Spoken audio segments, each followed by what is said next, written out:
What is up, everybody? How are y'all doing tonight? I hope everyone is doing extremely well. Let me know if the audio is coming through because I had some issues with StreamYard while recording the Dean Kane video yesterday, but I figured it out. At least the audio was recorded, so I figured it out.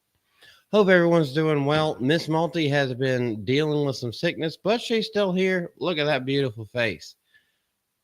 Doop doop. Little boot for y'all. There is I've made like 6 or 7 videos this week. However, when I came home from work today on the Sunday, there was like 6 or 7 more videos. We did go see Weapons on opening night. Worst movie ever. That was the worst movie ever. We're going to talk about this at some point. It is one of the tabs. All right, so we saw it on opening night on Friday after the previews. We gave our out of the theater review. Now we're going to talk a little bit more. So I gave it a 0. This will include spoilers whenever we get to that tab. If you're here, don't lurk. I don't bite.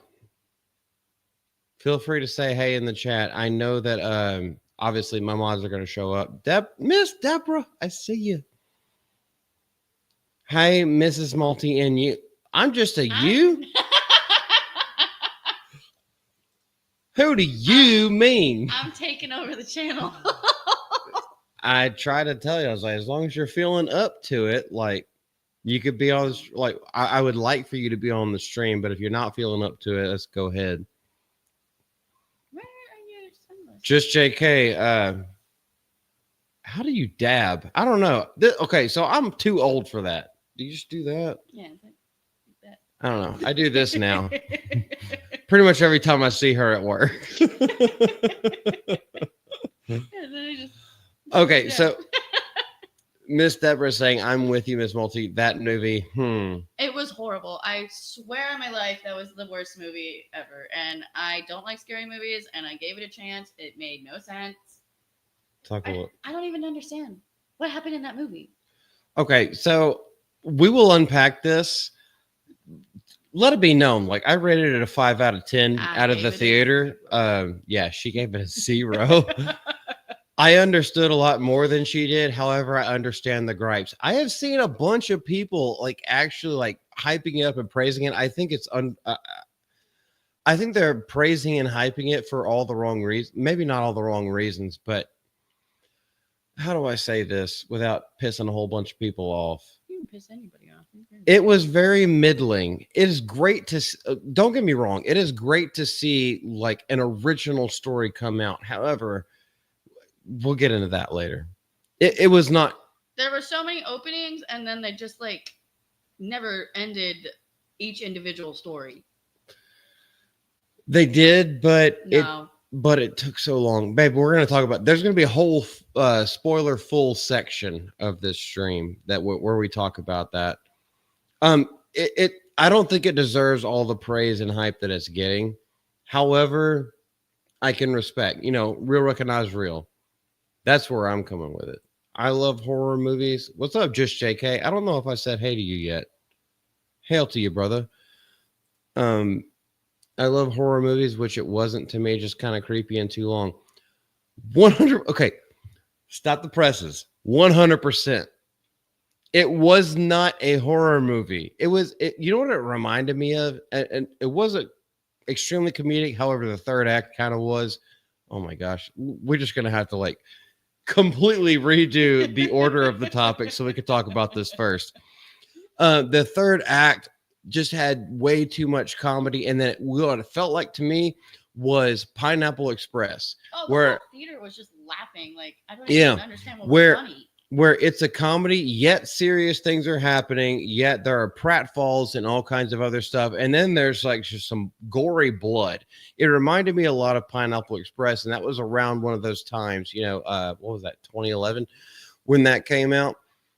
You weren't expecting like, oh, that's full on gore. That's a full on headshot. That's full on this person's getting ripped apart. Well, yeah, this is going to be our first topic. All right, Miss Deborah, you changed my mind. That's the first thing. What's up, Sergeant? Howdy doody, good sir. Never seen Pineapple Express. What is Okay, I can't say what's wrong with you. It's one of those Seth Rogen, James Franco like weed movies. I am not personally a fan of weed. I've done it.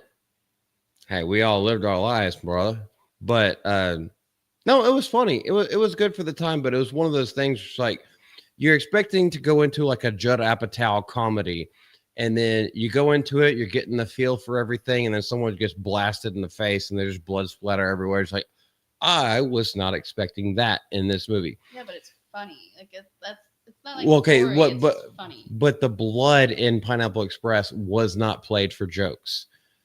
The same way that it wasn't in this film. However, towards the end where things actually did get gory and the girl got ripped apart, Oh, I didn't see that. people were laughing, and then that part Wait, happened. Somebody got ripped? Yes, the woman, the fucking gypsy. I know that's a slur. Apparently, that's a slur now. No, I fell asleep. No, you were awake during that part. Oh, but did I turn my face? Yeah, she hit her eyes. She does not like horror movies. I would not consider Weapons a horror movie. I'm just going to go on record and say that is not a horror movie. I called it a light thriller. I also don't think it should be called Weapons because where were the weapons? Where were they? The weapons. Is it just a witch? Babe.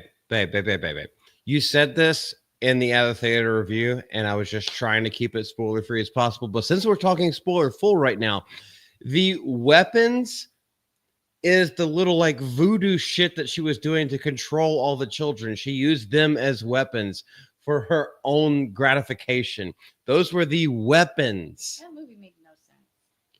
I already decided I'm picking the next movie, goodness. so you guys stay tuned for that one. Best part of the movie when the gypsy lady got ripped apart by the kids. I did not. Oh, what? Yeah. Okay. You were turning your face away. No, because I heard you scream. Not scream, but like you like whimpered next to me when that part happened. All the kids were busting through the windows and shit. And then they caught her. They caught up to her, and they just like tackled her and just started. I just think she looked like Ronald McDonald, and it was too Well, funny. yeah, she did. She definitely looked like Kathy Griffin. Voice protagonist, how you doing, man? All right, what have I missed? Which it wasn't me, just kind of creeping too long. I did miss Deborah. I did have an issue with the length of it. I think it started out with a decent enough premise, but I think that it was, at least for me in my movie going experience, it went on a little bit too long. And let's just go straight into it. So Josh Brolin, what was his name? It wasn't James. James was a tweaker, but Josh Brolin's character, and it seems like a lot of them, they all have their own little stories, like the Vantage Point movie from however long ago that was, where it was about the president of the United States getting killed. And it tells the exact same story from different people's point of view. I thought that was good if done well. I think it started to do it well. However, it kind of dragged a little bit. And each specific character, okay, so we start with Janice. And that's the female Silver Surfer in the new Fantastic Four movie. That is the same. That's the Karen bitch that I really couldn't stand. I was like, she's literally just playing a Karen on screen. But she wants the dick, though. She wants the dick from Han Solo, who lost money. That's the same guy who played Solo. Okay, so that's the teacher and the cop. Yes, the teacher and the cop. Okay. Both of their stories, they start out and they're portrayed as complete fucking idiots and fools. And then as their little segment progresses, you see a little bit more.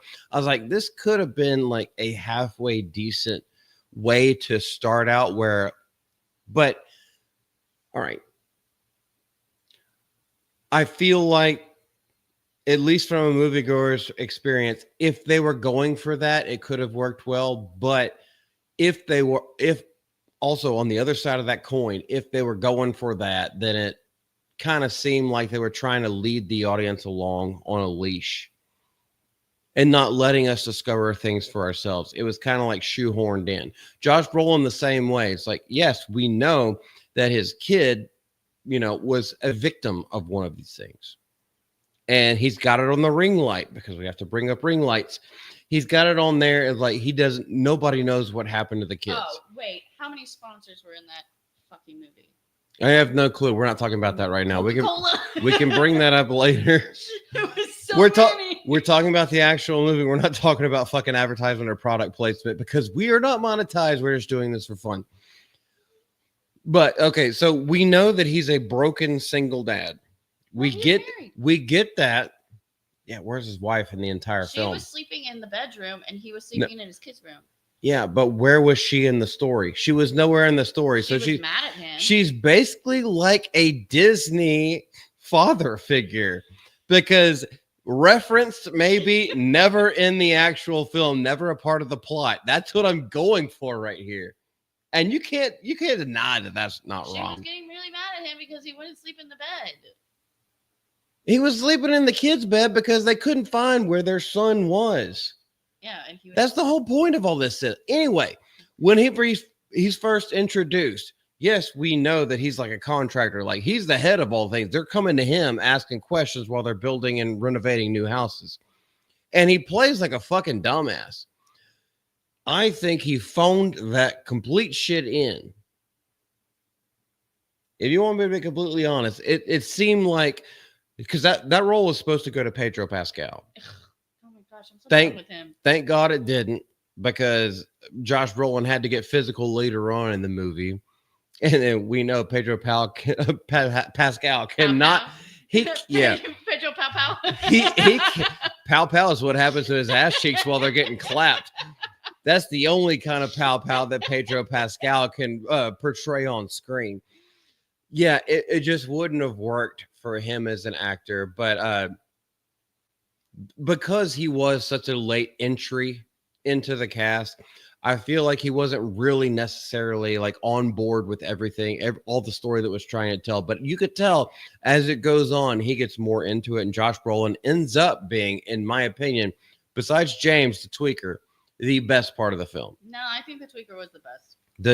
Okay, so his individual story was the best. However, the way the things go off. I don't understand that movie. I would have to see it again, but it's like I don't get it. I do want to see it again. No, I'll do that at home.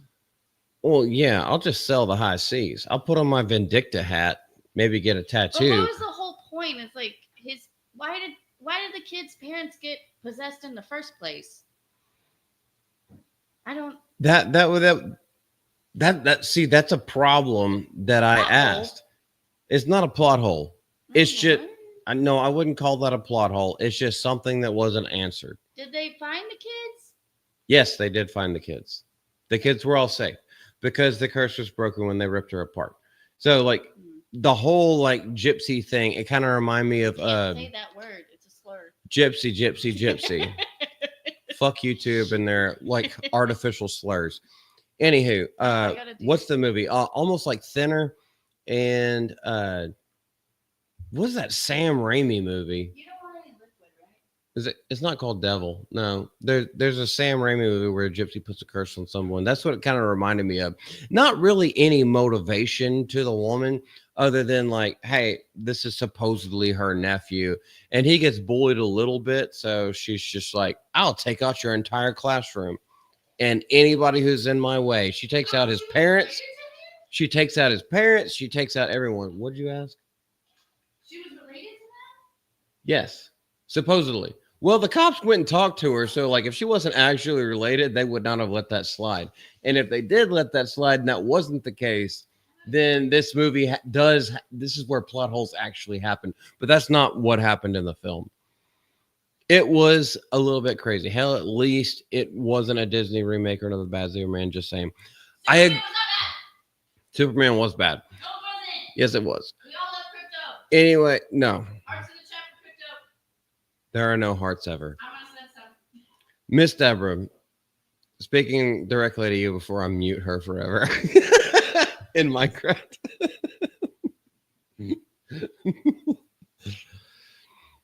Yes, it's so if y'all have not watched Barbarian, I think that's a really good take. I think Zach Cregger's actually has but he's kind of reminding me of Jordan Peele because they both came from comedic backgrounds and now they're trying to delve their way into indie horror films.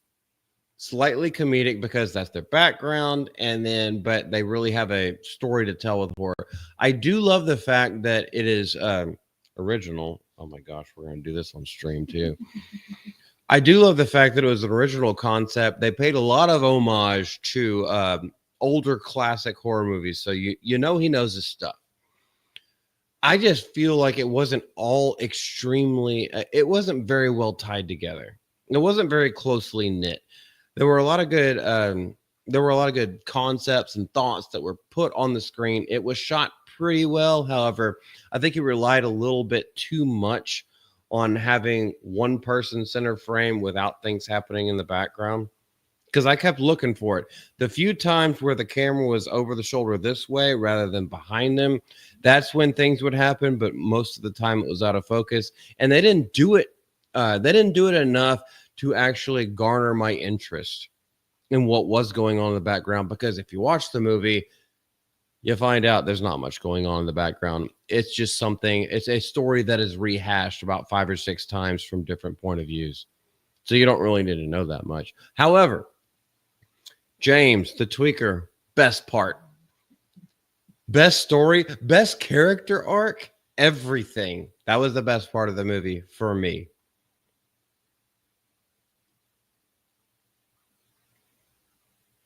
Let me catch up real quick. That wasn't even a video. I'm just talking out of my ass. Holy shit. Sin's Corner, how are you doing? I don't know if you're a man or a woman, but I'm going to call you sir. Take care. Love to see you. Barbarian was a disappointment to me as a whole. It totally failed to stick the landing, but Weapons as a whole of the story. Love that movie. Hey, respect everyone. I will never shit on you for your opinion. Barbarian, yes, the ending was where it dropped off. I feel like the ending of this one kind of dropped off a little bit as well. You are free to disagree at any time. With that. But he said he does love the movie. Wait, I don't know this person. This is a new viewer. Superman or what are you talking about? We're talking about weapons. Oh. I'm over here on Superman land.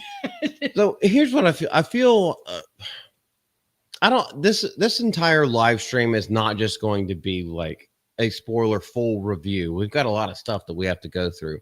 But just to get we've only seen it one time. We saw it on opening night. I'm never watching it again. Just okay, that's fine. I'll watch it again. I really want to dissect it on subsequent views. Because I feel like the first act was absolutely great. Second act, drug at places just a little bit. The third act, it started to get comedic, and you could see because Zach Kreger was with The Whitest Kids You Know, and that's how he got his fame before he did Barbarian and started becoming a filmmaker. You could tell portions of that. However, I never felt it as a horror movie. It felt, especially, there are very few jump scares. The few jump scares that there were, they were telegraphed. I saw them coming, and it felt like a Whitest Kids You Know skit on YouTube from back in the day. That's what it felt like. The overarching story, I thought, could work extremely well. There was a lot of good things. However, there are some things that just like pull you out. So obviously we did the out of the theater review. I gave it a 5 out of 10.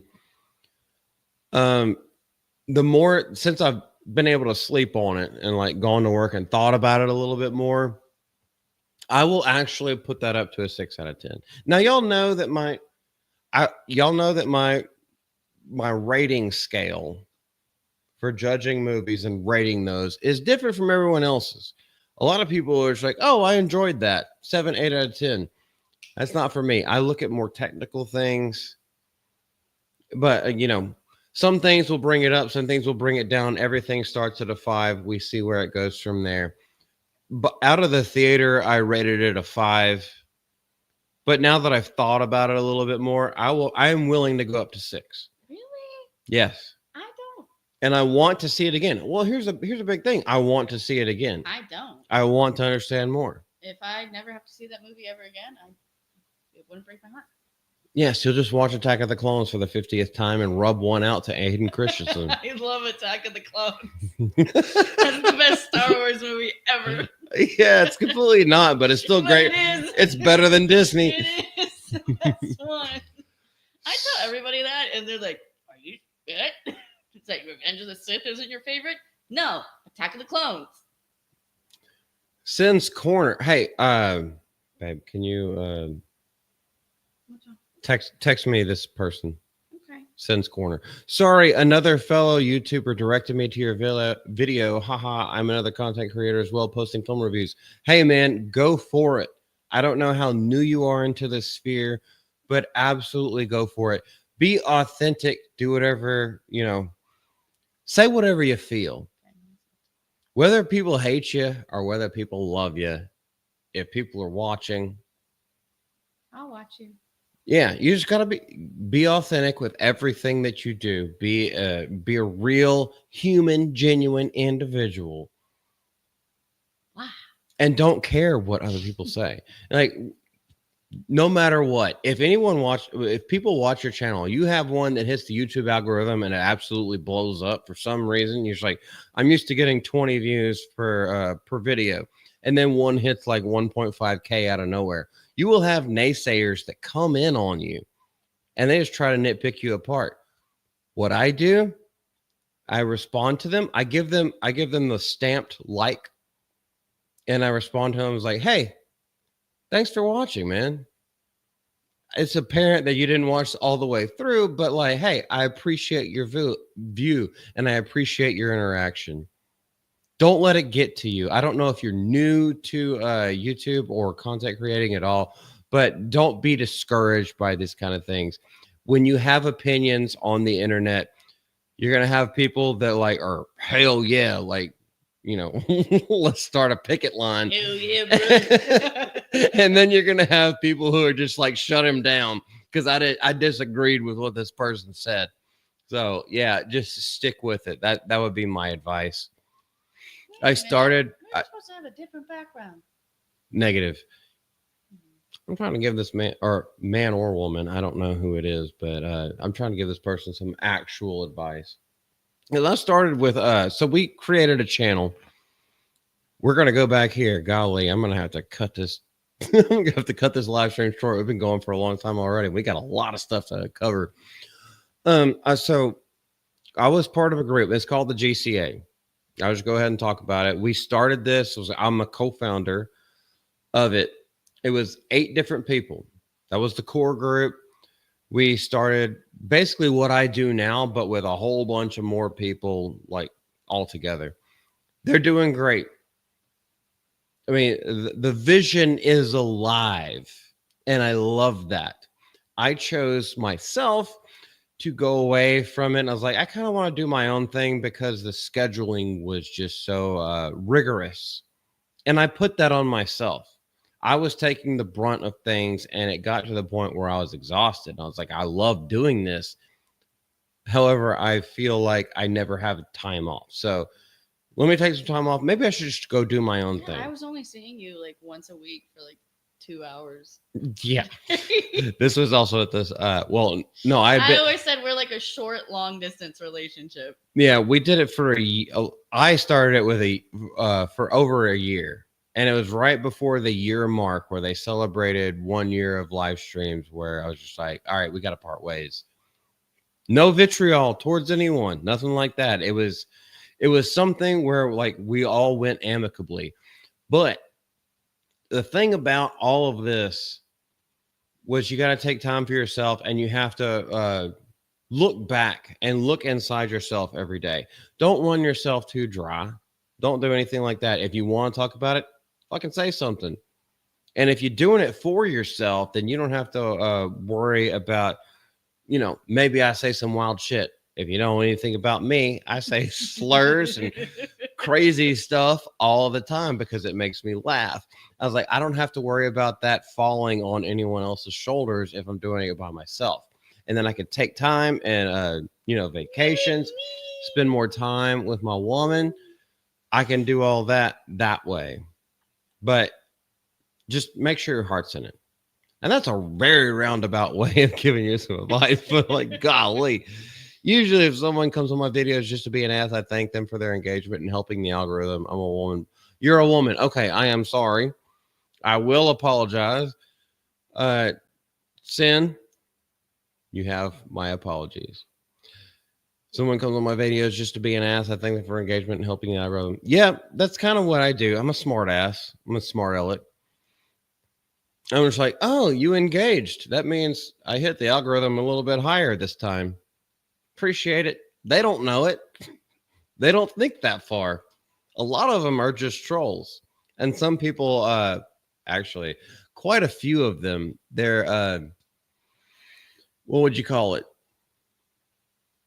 Backseat doctorates, somewhere along those lines, that like they take extra effort to make sure all the punctuation, they use their thesaurus to get extra synonyms and everything to make themselves sound educated. Sure those commas are in the right spot. Yeah, to make themselves sound educated. And then if you don't have like the visceral response and the emotional response to it, and you actually look to it, you'll be like, yeah, you just contradicted yourself within the same paragraph.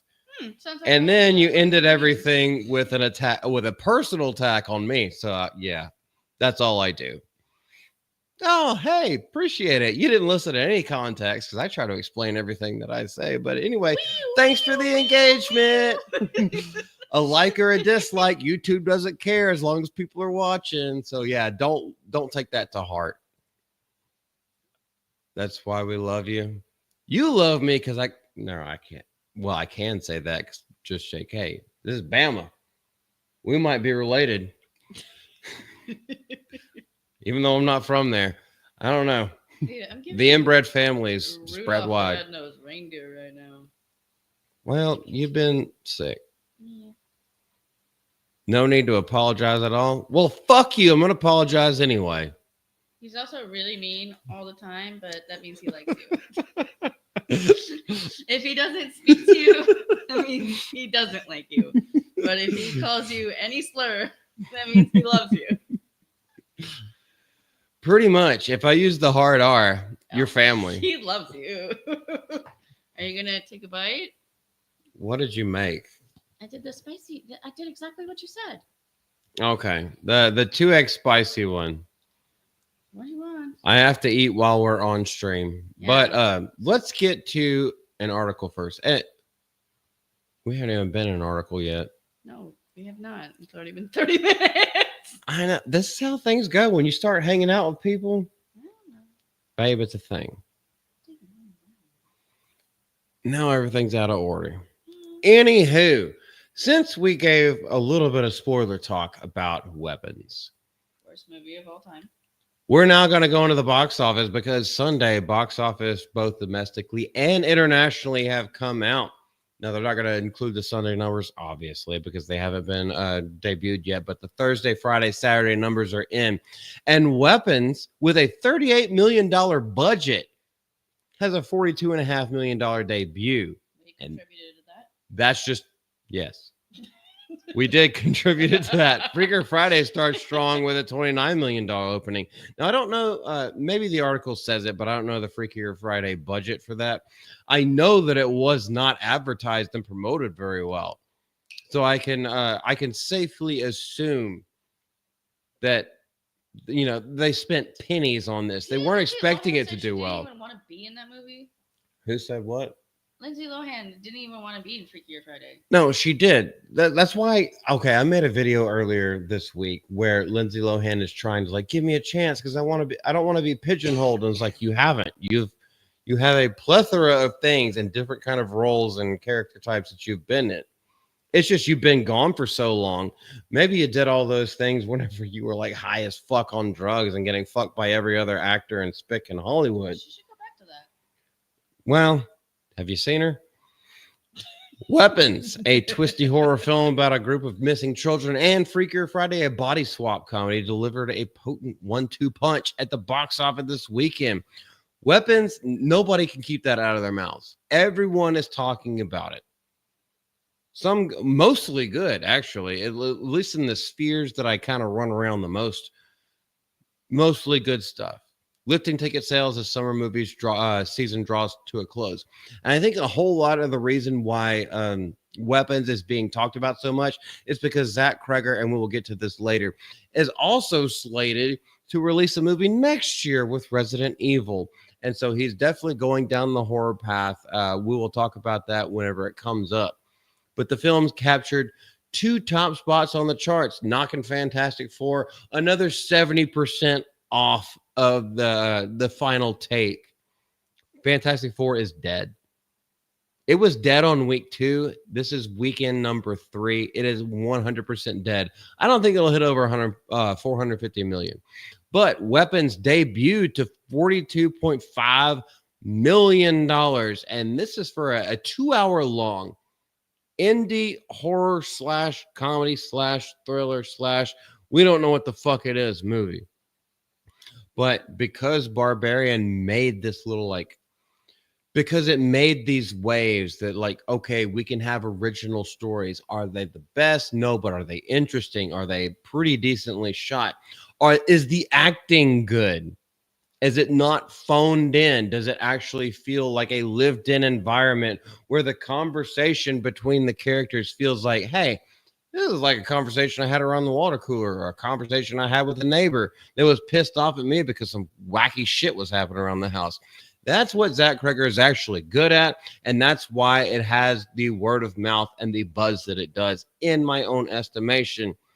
Fantastic Four plummeted in subsequent weekends. Yeah, screw that film. We actually haven't even seen that, but we did see Superman, and I loved it. I loved Superman. Superman is so good. I loved it. Yeah, and I could totally see why it has a higher box office, because the rewatchability value of it, just because it never stops. There's nonstop action for the TikTok generation, even though you're only 5 years younger than me. But Crypto is the best. Yeah, I don't want to hear any hate for Crypto. Yeah, she also bleeds once a month. But that's the reason why Superman has rewatchability value. So I can completely understand that. Weapons extended a hot streak for Warner Brothers, who they win as much as they lose. They double down and triple down, and they lose as much as they win. This, however, is a win for them, but it is on a smaller scale. Smaller budget, because it's rated R, because of everything surrounding it. I don't think it'll have a great hold. However, it will make money back, in my opinion, which released the film through its New Line label. The studio started 2025 bombs like Mickey 17 and the Alto. I didn't even know about the Alto Nights. Mickey 17 had what's his name? Pattinson. Henry? Team Edward. But regained its stride with last spring's Sinners with Michael B. Jordan, and that was an absolutely fantastic movie. Minecraft movie, that was just a cash grab. We all knew that was going to make a shit ton of money, and it did. And then Superman, which is not making money. Superman is a flop. Don't get that shit twisted. Superman is a flop. It's not. Babe, look at the numbers. Look at the money. I don't have to look at the numbers. I know what I feel in my heart. Okay. See, oh my gosh, you're a Disney person, aren't you? No, I'm not. Babe, if you look... I don't think it was a bad movie. She's not a business person at all. If you look at what they spent order to... Robert. Yeah, what did I say? Henry? I was thinking of Henry Cavill because we had Superman coming up. Anyway. I'm only here to do checks. Yeah, and to interrupt things. You asked me to be here. I know. I can go back into my bed right now. I'm pretty sure you could. Do you want me to? No. Okay. I'm saying you could. I'm not going to stop you. I know. Yeah. It's almost like I don't do anything. Oh my gosh. I forgot where I was going with all this. You were talking about Robert Okay. Pattinson. No, guys. No, what we were actually talking about, how Superman is not financially viable. I don't care if it's financially viable. It's still a good movie. That's what I'm talking about, and that's why I film videos with you in the other room, because you just interrupt the train of thought. Oh no, Clark Kent today at work, he was like, I really loved it. I think it was the best movie ever. And so then I had him go grab you, and he was like, I love crypto. Yeah, exactly. Crypto. She's asking 19-year-old kids if they liked a fucking flashy Superman movie, not having never read the comics, having not grown up with the adventures of Superman on TV. They don't fucking know shit. They probably never watched Christopher Reeve. I'm about to put more hearts in the chat for crypto. Go ahead, put hearts in the chat. More hearts in the Drive that engagement. Go ahead. Hold on. Who did I miss? This is what she does. Saw Superman and Fantastic Four. Liked F4 a little more than Superman, but not overly crazy about either of them. So we haven't gone to see Fantastic Four. We chose to see other films instead. Yeah. I have heard that Fantastic Four was a better film. I liked How to Train Your Dragon, kind of, but not really. That remake was not good. No, watch the animated version. Better than Weapons. If you're gonna spend your money, they're completely different types of movies. Superman and crypto will literally steal your heart. Or you can go. What was the other one we saw? Oh yeah, How to Train Your Dragon. Yeah, go see that. That one's. I wouldn't waste my money on Weapons. They're completely different types of movies. But I wouldn't waste my money. Like, well, I mean, you bought the tickets. I literally only showed up for the popcorn. A vegan doesn't want to waste their money at a steakhouse. However, the food there is going to be way better than your fucking lentil soup at some Indian restaurant where all it is spices, rice, and peas. Excuse you, like you're completely. These are not comparable things. Look, if you're gonna go, don't get a large popcorn because it's a waste of money. Yeah, large popcorn is way too much. Golly, that thing is huge. I got a large popcorn and then I got nachos. $23. Well, that was on you. You can hug that thing like a damn pillow. Did I even finish this? No. I'm not overly crazy about either of them. Yeah, I agree. Why does everybody hate Superman? Okay, so I'm assuming it's either Cindy or Cynthia, but I would just call you Sin. Superman was good. I rated Superman a 4 out of 10 as a film, a 3 out of 10 as a Superman movie. You gave it an 8. It was good. I think it was good. I was like, as a film, it was entertaining. Yes. As a Superman film, if you know, like, if you're even halfway acquainted with the lore, I rated it a little, like, it took one step down. I think they treated Superman like a bitch. Yeah, he got beat up 99% and he never of the time. He never was redeemed. His character was never redeemed. He was never Superman. I kept telling him they should have just renamed that movie Man. Yes. He was not a Superman. Red Cape Boy and his little bitch dog. No. That dog was cool. I love that dog. There is definitely a difference between whether someone likes a film and whether it's a flop. Some fantastic films are flops. I don't think Superman has broken even yet. I doubt Fantastic Four will. You are correct. And that's the point that I'm trying to make to her. You can like it all day long. That doesn't mean that it's financially viable. And that's the only point that I was trying to say. I don't want to see Pedro Pascal. Superman has not even come close to broken even. Now, we won't see this until probably a year and a half, 2 years down the road when they're forced to release their tax records on how much they spent on advertising. But we know it needs about $750 to $800 million in order to break even. How much did they even pay Pedro Pascal for that movie? Don't know. Why don't you go look it up? But that would be part of the production budget. That would be included in what has already been reported. What they don't report, whenever you go to IMDb and look at the production budget, they don't include advertising. So that's why, like, a good rule of thumb or rule of the wrist, if you get a little bit too lippy, is to add an extra $100 million on for advertising. I'm quoting Boondock Saints. No, you're not talking to me. Oh, look at all those hearts in the chat. Oh my gosh, it's almost like they're what? Why'd you put a rainbow? Are you gay? We're not gayest, but it seems like Miss Deborah is the gayest looking and acting wannabe Superman ever. I had to make myself watch to the end. I'm sorry, Miss Multi, but just adore you. Oh, popular. Yeah, but I think they're only showing up for me at this point. Well, she disagrees with you. If you read context, she disagrees with you. I only see what's in my mind.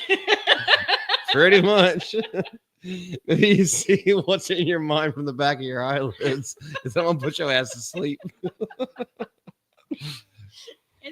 It's okay. So okay. So it was Jurassic World that we thought about walking out of, and I was like, no, I need to stay through to the end. To leave. I really wanted to leave. That movie. Scarlett Johansson can breathe really loud though. Yeah. Just saying. She got that raspy voice. That's basically all she did. If I'm getting chased by dinosaurs, I might breathe that loud too. Okay, hold on. All right. I have something to say about that. No, if you're getting chased by dinosaurs, you're literally going to be doing this and you're going to be asphyxiating yourself trying to be as quiet as possible because you're so terrified. Jurassic Park where they had to hide under the car and it's like, oh, don't move, the T-Rex will see you. But then was that the clever girl? Who was the clever girl? That was the clever girl is the raptor. Oh. And that's it. That's from the Lost World, by the way. But we're not. No, that was in the first one. Clever girl is in the first one. All right. Well, we'll see whenever she's wrong for the 857,000th time. Anyway, Miss Tebra. I kind of disagree with so David Cornsweet. I think he could be a great Superman. I think the material he was given was absolute dog shit. Because you see glimpses. What? Why didn't they give it to Henry Cavill? Because James Gunn and Zack Snyder have a little bit of a tiff with each other. Now they'll do like multimedia posts where there's like, oh, we're actually friends, and they're like, they take pictures like this at an arm's length. No, the Snyder fans and James Gunnites, or whatever you want to call them, yeah, no, there's a whole lot of vitriol, a little like jabbing and ripping, and there's a bunch of stuff in the Superman movie where you could tell, like James Gunn's just like, hey, Snyder, I'm calling you out, and then I'm going to completely turn it on its head. I don't know. Who was the guy that played Lex? And that's why we're not getting Gal Gadot back as Wonder Woman when James Gunn does it, which he's already announced. They don't have an actress for it yet, but like they're not going to bring her back. That's why they didn't bring back Henry Cavill. She looks like Wonder Woman. Honestly, she does look like the perfect Wonder Woman. As long as she doesn't talk. That's what I'm saying.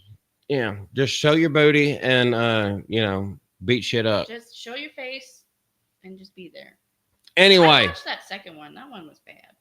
Yeah, that one was really bad. Oh, dare me. I'm trying to address this one little thing, and you keep fucking interrupting. Anyway, David Cornsweet, going back to that. I feel like if he was given the proper material and correct material, that he could have done a great job. Because you see him even in like press interviews and everything like that. He seems like a very genuine person, very much reminiscent of Henry Cavill and how he is. We've seen how big of a George Lucas Star Wars fan he is. Not the Disney stuff, the actual Star Wars. We've seen that and how he has a genuine love for it. I think he could be good if given the right material. But in my opinion, in my own estimation, he was not given the right material with that movie. He did what he was instructed to do. He made his small paycheck because he is an unproven actor. And that's what we get.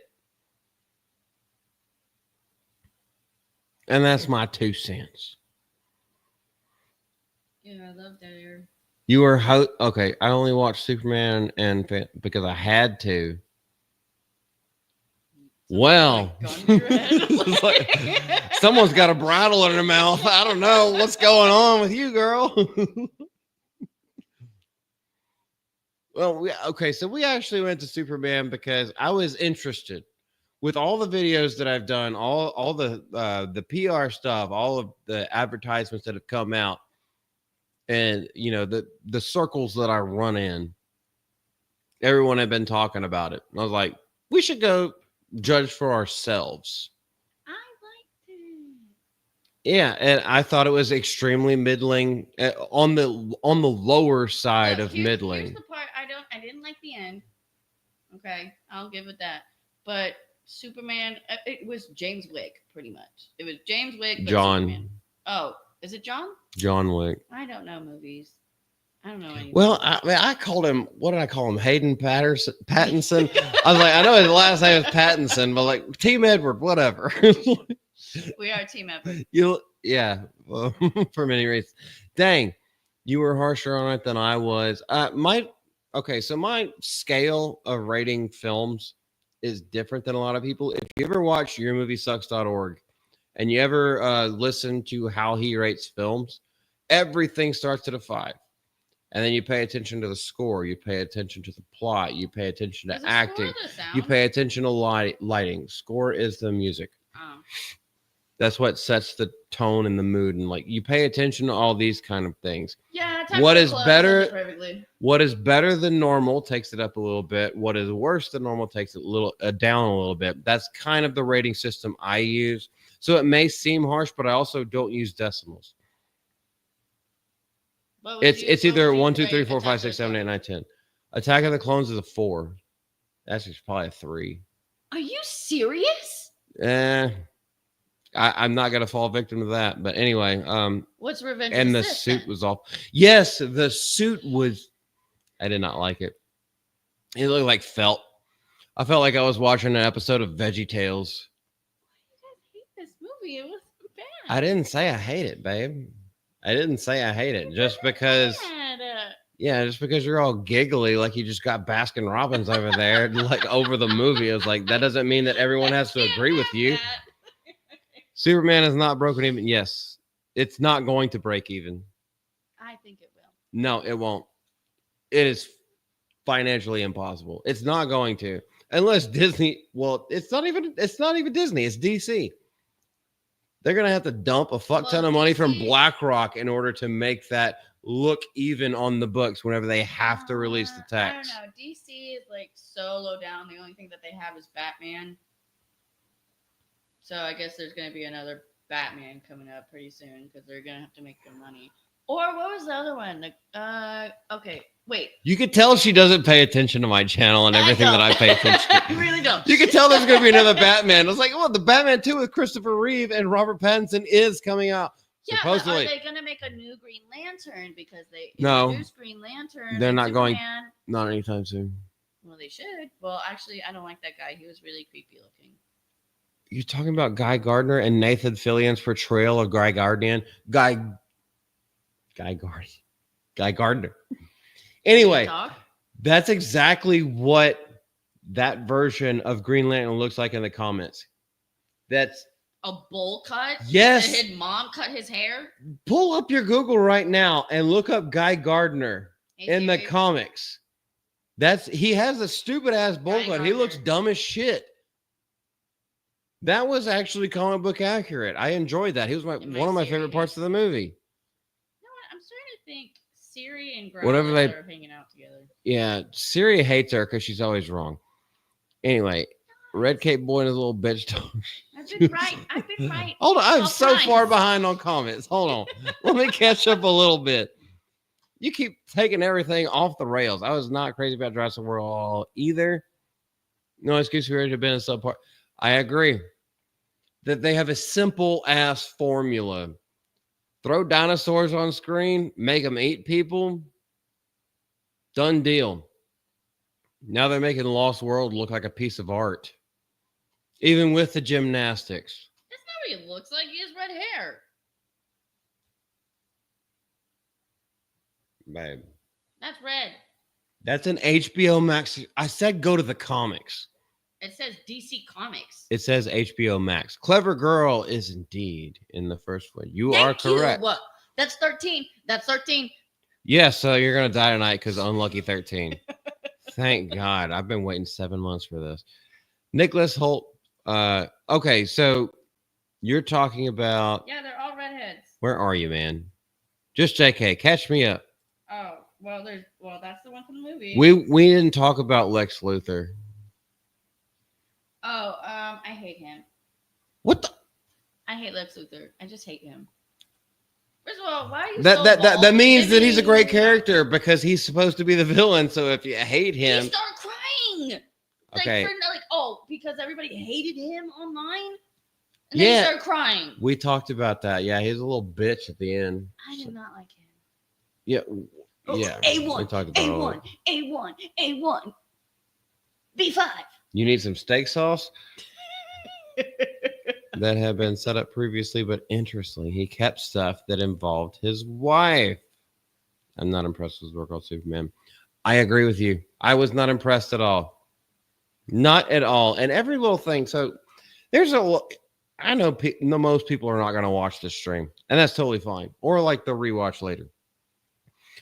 Here's the thing: when people are adapting comic books, especially like these heroes and these characters that are known across the world for generations and generations and decades, there are so many runs and so many different story arcs that these characters go through. But what they'll do nowadays, we're going to pick and choose from all kinds of different runs what we like. We're going to cut out the shit that we don't like, and we're just going to mishmash all this shit together and try to make the flashiest movie ever. Didn't we talk about this last night? All the good shit, none of the stuff that we personally, at least in today's society, don't like. It's not the American way anymore. It's the human way. However, he was never human. He was more worried about a fucking squirrel than he was about the humans in those buildings that were toppling over like dominoes. And he just couldn't fucking be patriotic. Buildings are falling over, and he's like, "Oh, this squirrel's gonna get hit by a car." That was. I mean, yeah, but that's exactly what they do, and that's why. I mean, okay, Rip-a-Verse is why I started reading comics about a year and a half. Well, it's probably been 2 years now, but whenever what was the first one I bought? Isom 2 was the first one that I bought. Whenever that came out, that was the first comic book that I ever bought as an adult. I now have like 60 comic books of all different types. I've gotten into reading comics, and I've noticed, especially because I've always been into film. I've made films. I've reviewed films. I've acted in films. I've done all kinds of shit in the film industry. That's why I pay attention to this stuff more, and probably why my rating system is a little bit more harsh than other people. But I've recently gotten into comics, and since they've done the comic books, okay, I'm going to look at these runs. What are they pulling from, and what are they using? And you can see that all the new Marvel shit, all the new DC shit, with the exception of Dark Horse, all the new shit, it's just littered with modern day politics, where the other stuff wasn't. It was timeless stuff. They were telling bigger stories back then. Now they're telling day of the week stories, if that makes any sense to y'all whatsoever. I've seen it. I've got them. Yeah, there's like 50 on the counter right there, and we're in the living room. It's like much less the stuff that's in my car and in the bedroom. I've got a lot. But I'm really getting into it because the good stories actually enrapture you and encapsulate you in this world that they've created. The bad ones are just like, what the fuck is this? That one? Was that one the Hellblazer one? No, Hellblazer has been good. What's the one I read that was really bad? Let me grab it for them real quick. Okay. Keep them entertained, and then we'll talk to. Okay, so now this is my stream. Hello, priest. Hello there.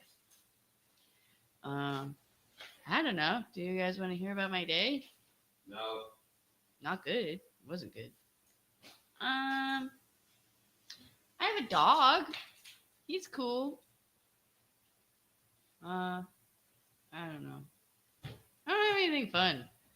Nothing is fun in my life. It's not for everybody. I have been doing this for well over a year, though, so I'm used to it. Are you gonna eat this, or what the hell? Yeah, I'm gonna eat it probably right after this next thing. All right, so this is the one. I tried a new Ghost Rider. Oh, that was a bad one. This was the one that we were just laughing the entire time. This is absolute dog shit. The reason why I started reading Ghost Rider was because of a recommendation from Gary from Nerdrotic. He said, get the Danny Ketch one. This one, it is a issue number 1. Well, not in that kind of way, not in the collector's kind of way, but it's the first 3 books because this is a 1990s run. Gary was not wrong about anything. This is fucking badass. That was awesome. So I was like, that one. No, that one was good. Okay, so that one, this one is a good one. Gary was right. There are runs of these characters that are great, and there are runs, especially nowadays, from what I'm seeing, that are absolute dog shit. That little Final Vengeance one, it could burn in hell where he deserves to be. This is a good one. Okay, so this is something that it's called News from the Fallout. Well, fuck you, little bitch. There you go. I like that. News from the Fallout. Okay, so I have the first 2 issues, and that was recommended to me by the guy who was working at the comic book shop. He's like, I told him I like horror stuff. And he was like, okay, well, these just came out, and we have first edition copies of them. It's like, if you want to check it out, I really like it. It's all black and white. It's very atmospheric. So, like, I read that one to her. And then I read the Spirit of Vengeance one, and not Spirit of Vengeance, Final Vengeance one. That's and she fucking hated it. No, you fell asleep while I was reading the Sandman universe of one of the Hellblazers. These are freaking great. I freaking love these. No, you did like this one because before you fell asleep because we were late at night, but you were commenting on it's like, oh my gosh, what's happening next? You were saying, like, you were very interactive with the story while I was reading it. So we can't really. Simon Spurrier, I don't know what else he's done. I know he's been in, he's done some Marvel stuff, but I don't know exactly which. But when he did the Sandman universe of the Hellblazer series, everything I've read from that dude so far. Are we gonna go to the next topic? It's a big ass yes. The Mrs. Ass who played Les Luthor. Oh, I don't remember when she said that. I probably just tuned her out. He does. The Guy Gardner look at the comics is how he looked in the movie. That is how he looks in the comics. It did look awful, but at least they acknowledged the hair. Well, see, that's not true. I just looked it up. He was a redhead. Why are you so worried about that and not the bowl cut? Anyway, Nathan Fillion. I know you don't know like these like cult geek things like Castle or Firefly or Serenity or like all the stuff that Nathan Fillion has been a part of. But there's a reason why he was put into that role, and it was supposed to be a cameo. But the thing is, dude's got so much fucking charisma that they made his character bigger. That's why whenever Guy Gardner's Green Lantern shows up, and like there wasn't a dildo at one point, was there? But like no, he just puts like a horse and like a trap mouth on one of the monsters and like all that kind of stuff. You should read that new comic. That's like comic book accurate. That's why I loved it so much. Oh my gosh. It's almost like I'm sitting next to a clown with the resurgence of McDonald's coming out. Ronald McDonald's coming out. Did I find her daughter? I don't know. She doesn't even need a little squeaky nose. It seems like it's coming naturally looking at this lighting. Love! You know I have a red face. I know. My nose is really red. I know. I'm just fucking around. If y'all don't know that by now, what channel are you on? I'm fucking around with a whole bunch of shit. All right, next topic. Good gracious. Insidious? No, we'll get to it. Well, let's just go on to the next topic. Thank you guys for sticking around. We're literally just bullshitting. It's been an hour. I know, and we've only done one topic. James Gunn swiftly is debunking In Snyder. Speaking of James Gunn, so we just went on this whole Superman diatribe. In Snyder rumor claiming Robin will debut in the Batman Part 2. Now, you did actually mention this earlier. The Batman with Robert Pattinson. Mm-hmm. That was a Matt Reeves thing. And then they did The Penguin, which is a TV series that came out last year. Or maybe it was earlier this year. I never watched that. And it did extremely well. To the point, James Gunn restarting the DCU as in control of that. That's why he put out Superman. That's why he's trying to put out Supergirl. That's why he's trying to put out a new Wonder Woman. He hasn't been successful with any of his stuff. However, Matt Reeves' version of the Batman was. It was highly successful. Around $900 million at the box office. People have been clamoring for the Batman Part 2 with Robert Pattinson. Now, there have been a lot of things where he's kind of said, like, hey, he's a hot commodity. The scheduling isn't really lining up. There's also been some things where Matt Reeves supposedly has had mental issues and couldn't finish a script, even though 3 months before that news came out, he said that he's got a script. James Gunn just has to give him the A-OK. So it's quite clear that James Gunn wants to see what happens with his own iteration before he lets Matt Reeves take the wheel. But now that we've seen what's happening with Superman and seen that there's really not too much interest in what's going on in his vision of things, there's more rumors. And that's all the thing that's really what these Matt Reeves movies, okay, not the movies, but that's really what these Matt Reeves articles, they're all about rumors and speculation. And James Gunn, I've said this so many times in so many videos. James Gunn, in my own estimation, in my own opinion, is a master of PR. He's a master of spin. We saw this with the Superman stuff. He'd say something wasn't happening and it actually happened in the movie. He said this wasn't political and then something was political, but then it actually wasn't. He's a master at calming the crowds and the BuzzFeed noise around it.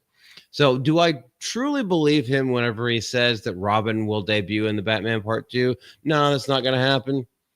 I don't really know because it's not your script, buddy boy. Supposed Hollywood insiders believe that Robin will appear in the Batman Part 2, but James Gunn put those rumors to bed quickly. Did he put them to bed or did he just bend them over and tell them, hey, shut up until I tell you?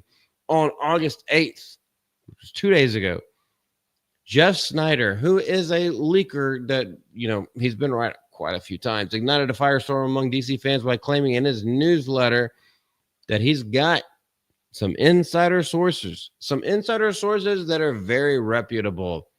And the iconic sidekick Robin, specifically the Dick Grayson version, would make an appearance. And it would be a bigger part of the story.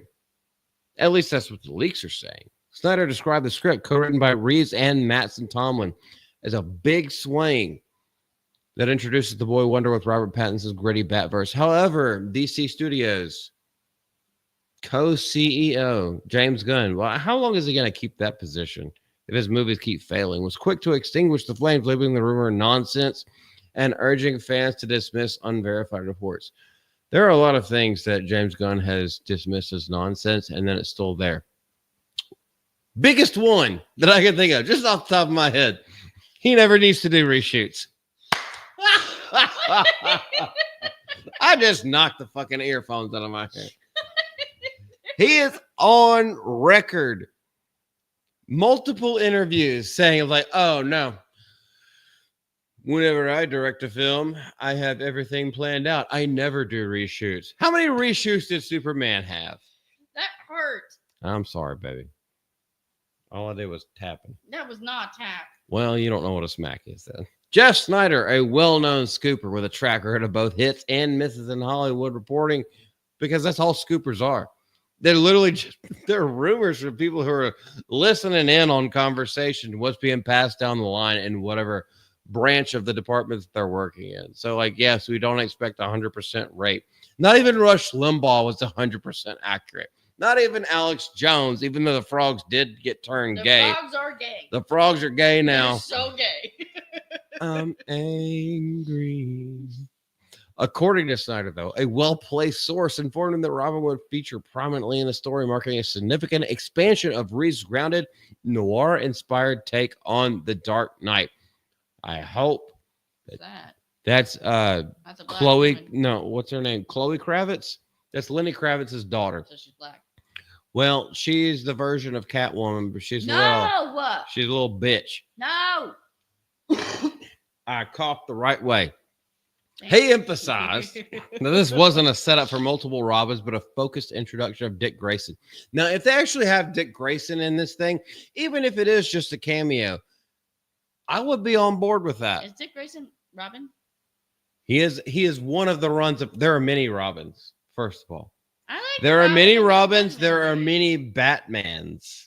There's been so many Batmans. Yes, there are quite a few of them. So, like, going down this path, Dick Grayson is the best choice for this universe to have a Dick Grayson version of Robin. I think they should do it. 100%. I think this should do it. Time A. Snyder's report aligned with Warner Bros. Discovery's recent shareholder letter, which is kind of another one of the things where it makes me think that James Gunn is just like, no, NDA. I can't say shit because I don't want this to happen. He doesn't want Matt Reeves' Batman universe to succeed because it takes away from him. Now, one thing that we've said throughout all of the Superman stuff, it's James Gunn Superman. It's Gunderman. It's James Gunn's James Gunn. He doesn't want this to succeed. So when you have like all this hype coming up from Dick Grayson possibly showing up and having a significant role in the next Batman #2 from Matt Reeves, he wants to completely dispel all rumors and hope that people forget about it until it comes out so it can just die underneath the rug. The narcissist knows no bounds, and that's my take on that. Cole Hauser, how you doing, man? His faithful ward, Dick Grayson. Bro, it's good to see you. How you been? I think the last time I saw you, well, wasn't Jay was up there in Canada with you the last time that I think I came across some of your tweets.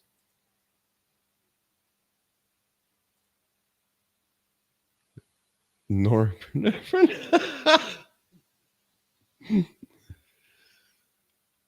Oh yeah, by the way, whenever I'm presenting articles and stuff, I cannot read the chat. I have to wait until I get off my little rant or tangent, and then I'll catch up with y'all. Yes, he was. Did y'all have a good time? I know that was probably like a couple weeks ago at this point, but I do remember that happening. And then when Jay started his Transformers channel, and you've been doing some shopping, brother. You got some cool ass shit. Zoe Kravitz. What did I call her? Chloe? Yeah, Zoe Kravitz. I know who I'm terrible with names in real life. I'd rather just know you by your screen name. Because real names is like, dude, I know your face, but what's up, buddy? What's up, dude? What up, go? It's more like that until like I know the person for 2 weeks. I was like, oh, that's their name. Oh, it finally clicked. But I know their bathroom schedule and like all kinds of other stuff. I just don't know their name.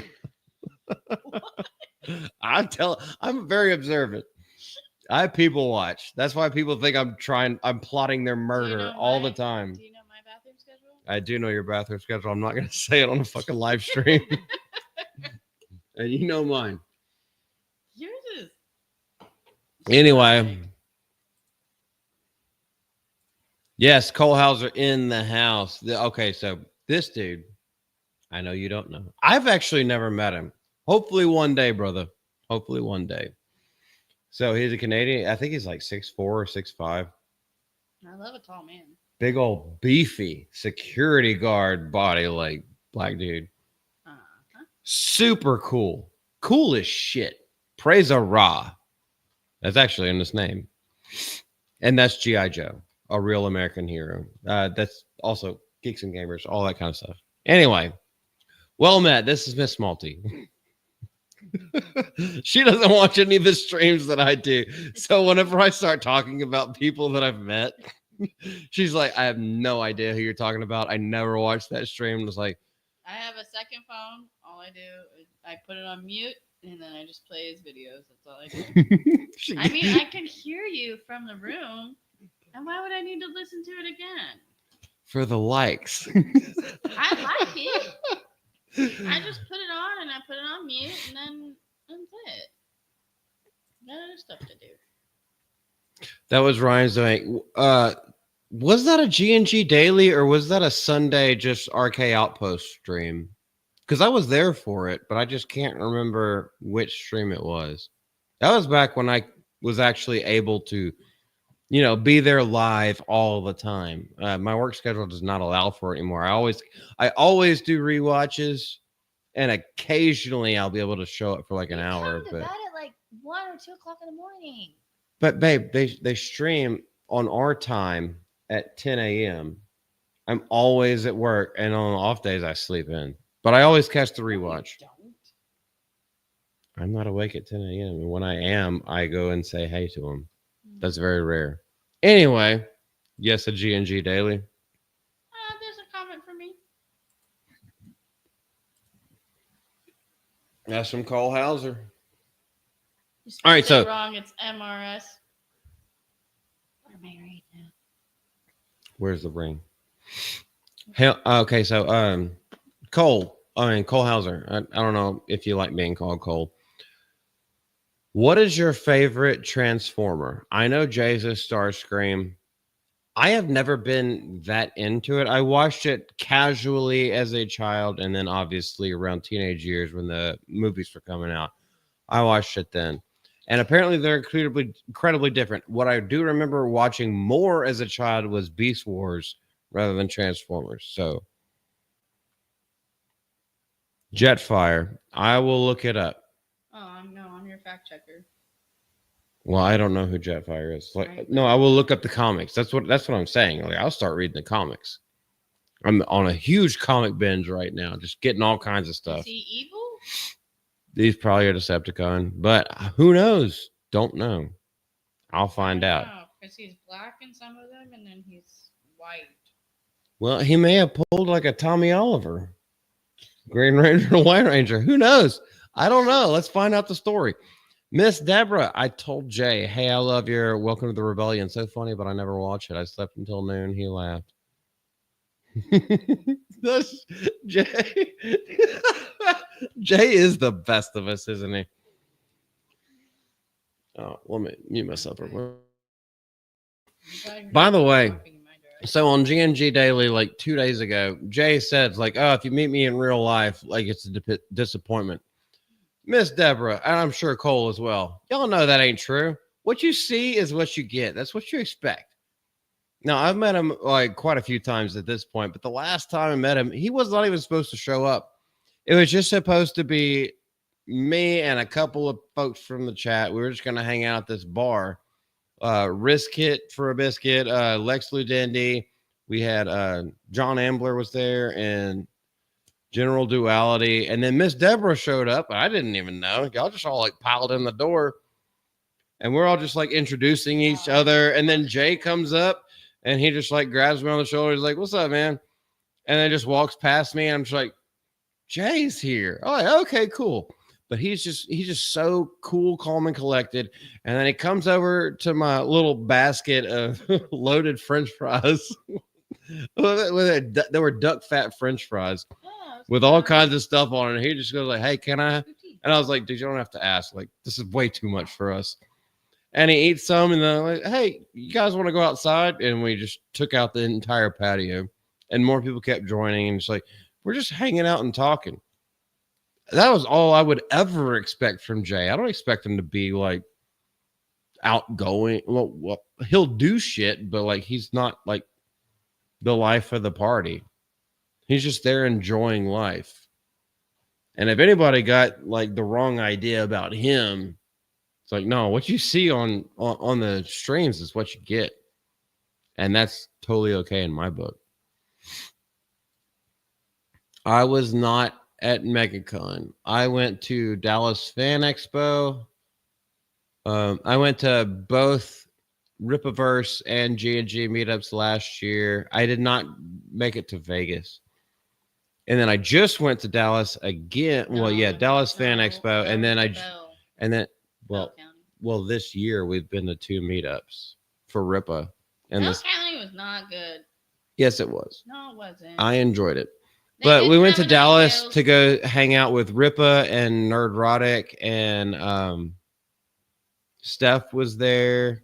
Obviously, the Saskas, that was a huge reason why we went to that one too. And they had and Jay was there. Jay was there because they had like their own panel. And then most recently, we went to the Bell County Comic Con, and that was to support Rippa. And then just go see other stuff.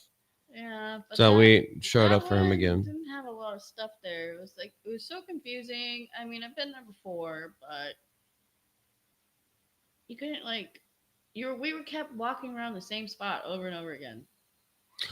Oh yeah, because okay, so for the Bell County Comic Con, the whole Comic Con was spread across 4 different buildings, and it was like a damn maze in there. So like, I was looking at maps. It's like, I don't know where we're supposed to go to get to this place, to get to this other place. I thought it was really funny. You stopped and you were looking for Ripa, and then we just you close it. You're like, I don't know, and then we took 2 steps, and you're like, oh, there it is. Yeah.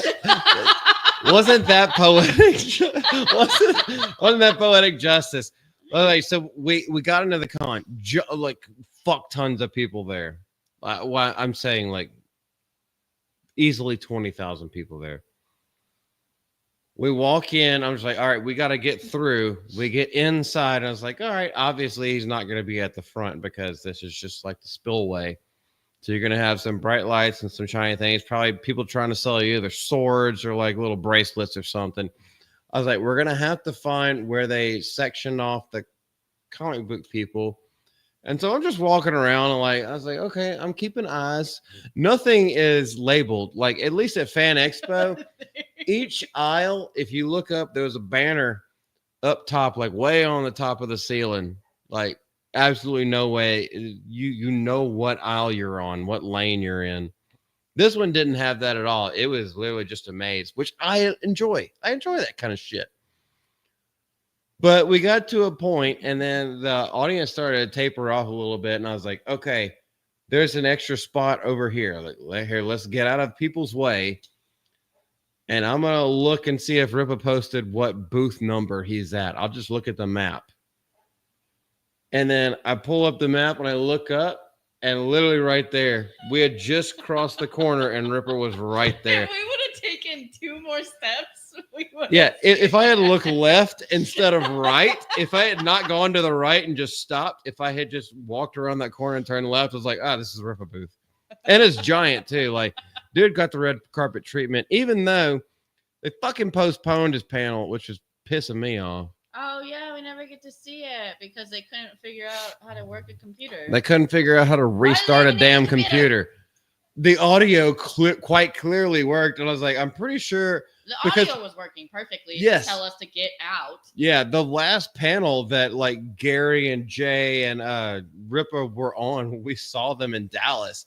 I was like, they didn't need visual aids. They just went up there with microphones and were talking. The microphones were quite clearly talking. They just couldn't get the projector. No, he didn't even know that the projector was canceled because he was like, "Oh, I'm about to go up there," and they're like, "Oh, they canceled it." He was like, "Well, that was Caro." So Caro said that. What? Okay, the woman. No, the guy. Ripa. No. Yeah, well, Ripa didn't know. I saw him come up on the side, and he was like, "What the fuck's going on? I'm here." Okay, and we stayed an extra 15 minutes. Like, okay, well, Ripa's gonna be at his booth if y'all want to go say hey to him. I was like, that's what we've been waiting on. But there were horses. There were horses. They were shitting all over the place. So mad. Somebody came up to talk to the horses, and I was waiting for them to get kicked. Cole Hauser, we almost did see a couple of shortened squats get kicked in the face. September. Well, you gotta let me know. We can't. We're not gonna be able to make it to MegaCon, but in Dallas in September, is that SpaceCon? I thought SpaceCon was San Antonio. What exactly are you talking about? So if something's happening in Dallas, we could definitely meet up, brother. Oh, that would be great. LOL. Wow. Did I say a racial slur? Probably. They fall out of my mouth like freaking candy. Anywho. Okay. Golly. All right, let's get something base. Something that's actually on the thumbnail. You ready for it? Yeah, I'm just gonna say. Yeah, I don't think anybody's ready for it. I think it's SpaceCon. Yeah. I didn't know it was in Dallas. I thought it was San Antonio. Either way. Yeah, whatever. Jackie Chan, the most base chink everywhere. says new Hollywood movies lack quality because studios focus too much on money. They're not filmmakers, they're business guys. 100% couldn't have said it better. Oh, wait, we have been saying this for the last decade. Everyone has been saying this. They don't care about the artistry of the film. They don't care about making it good. They just care about what sells. And we're seeing this with things like Minecraft, where you have the kids completely ransacking theaters just to like focus on a meme. But hey, as long as it's selling tickets, that's all they want. All they want is their money back. And despite this little mindset that they have with this, what's hilarious to me is that most of the time, all of their plans fail. And the reason why they fail is because they're not actually making art. They're not actually making films and stories that connect with the populace, that connect with the consumer. So it makes them not want to go see it. It makes them not want to see it multiple times, which is why so many box offices from the classic films made so much money. Even before inflation. The reason why they made so much money is people are going to the theaters to see that same movie. Spoilers and everything. They know all the shit that happened to it. They're going to see it 5, 6, 7, 8, 9 times. Because the story is so good, because the visuals are so good, because everything made sense. They don't care about that shit anymore. Now they just want the memes. They want it to be a viral sensation rather than a cinematic keystone. Jackie Chan told a Q&A audience in Locarno that he believes the big Hollywood studios are stifling contemporary filmmaking with what he described as their obsession with money. Money. Women love money. I do. Yes. Right now, a lot of big studios, they're not filmmakers, they're business guys. They invest $40 million and think, how can I get it back? And you can't go over. It's very difficult to make a good movie now. Quite honestly, Jackie Chan could, he could just retire and rest on his laurels. But the fact that he's kind of saying this, especially at his old age, and he's actually saying in this article that, like, hey, I can still fight. I can still do stuff. I can still do my own stunts. Maybe not all the stunts that I used to do back in the day, but like, no, I can still fight for the artistry of the work that I want to put out. That really says a lot. Whether or not he wants to retire, like he could also go to what is the booming film market nowadays? It's Korea. That's because they're actually putting out original stories. They're actually putting out stuff with some heart, with some flair, even if there is a little bit of like environmentalism shit in there to try to market it to an American audience. The stories themselves at least have a little bit of nuance to it. The major through line during the discussion was Chan's dedication to cinema craft, particularly how he worked to learn every role on a film set, from stunt direction to acting to sound. Chan later joked that in Asian cinema, there were only 2 performers who had the same expansive skill set. Was that Stephen Chow? It's possible, if he says Stephen Chow. That's the guy who did Kung Fu Hustle and Shaolin Soccer, and then there's another one that he did. I miss that guy because he started out as a stunt actor, and then he started writing and directing his own films. And yes, they are like almost in the vein of Kung Pao. However, everything is original. I love his movies.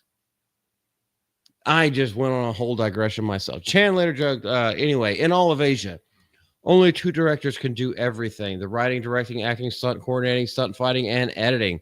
Only 2. One is Sammo Hung Solo. The second one is Jackie Chan, the veteran Hong Kong actor, later added, and I'm better because I know how to sing. He's still keeping his wit about him. Now, Jackie Chan is one of those guys that, quite honestly, does not get into trouble because he doesn't stick his foot in his mouth. He's always sticking his foot in other people's mouths and then doing a little roundhouse kick, turning around and knocking them over chairs. But I 100% agree with him in this. Hollywood does not want to make cinema. What they want to make is a cheap buck. And you'd be hard pressed to prove me wrong in any way whatsoever. The only people who actually care about it, they're all releasing under indie production studios. And the ones who are doing it, they have fucking clout like Christopher Nolan. People with absolute clout are the only ones that are people with absolute clout are the ones that can put their shit out into mainstream theaters and still give a fuck about it. And even those are hit or miss. They're about 50-50. I am not excited for Christopher Nolan's The Odyssey. I don't know. It came out. It hasn't come out yet. It's fitting to come out though. I mean, they've been releasing trailers. Fitting, yeah, I know. I'm a freaking Southern boy. I got a speech impediment and a slang and slur. Speech impediment guy. Speecho impedimento. Apparently, I got corn stuck in my throat because I don't know. Being a redskin, we taught the Pilgrims how to grow that shit and whatever. This shit is cold as fuck. Yeah, I was gonna do the 2 times challenge. I still smell it. Yeah, this is supposed to be hot as fuck, and you have to sign a waiver in order to do it. But fuck that shit. I don't know. We got to talking and hanging out with folks. Oh, you should put that one up there. What? I have a nope. I have a flight and hotel for SpaceCon in October, San Antonio. Yeah, that's where I thought it was. The next one. But he also said he's got family in Dallas. I can go to either. Actually, where we live, San Antonio is about 45 minutes shorter drive. No, it's not. It's an hour. It's over an hour. Shorter drive than going to Dallas. Yeah. It's shorter to drive to San Antonio than it is to drive to Dallas. Doesn't matter. I'll sleep the whole time. Yeah. And I'm not going to roll down the windows when I smoke in the car. You should put that one. No. Well, they just can't. Okay, what? Fan Expo in Dallas. There's another Fan Expo? Babe, when was it? Didn't we go to Fan Expo in May?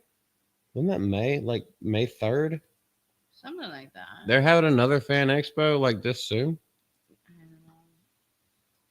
If you don't put those foxes. Yeah, she just wants the foxes. She has a foxtail butt plug. No, she's she's a secret furry.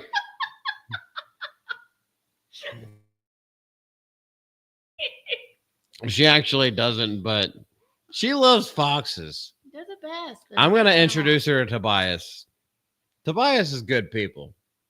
I've done like 3 videos with him. Like, he's easy to have a conversation with. And I'm not going to tell you anything else. Oh, yes, another one in September. Nice. I guess I know what we're doing. Y'all have a Fan Expo here in Toronto. Well, so what did Jay come up there for? Because I thought y'all went to some kind of something together. Or was it just to hang out? Because I know it wasn't a Gina thing. At least I think. I'm about to start crying. And the fox, but it won't show up. Why won't you show up? Yeah, dude. It's because of the lighting. It's directly here. It's my blanket. You okay? Well, I just don't want to chew in front of them. In the microphone. Okay. Jake came for TF Palm Transformer Convention. That's correct. Okay. I saw that on Twitter.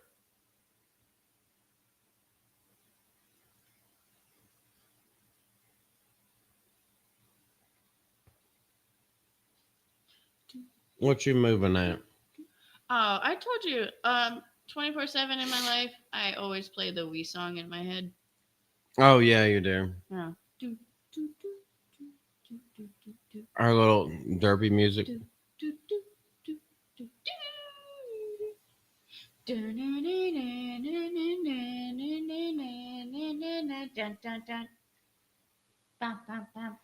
All right, next thing that we have to talk about. I have made a video about this today. Well, not today, but it was like a day or two ago. We're talking about a real life Superman. We've already talked about the shit show that was James Gunn's Superman. A real life Superman in the flesh is Dean Cain. I have talked about this already. We're going to give a little bit more what of a perspective from other people.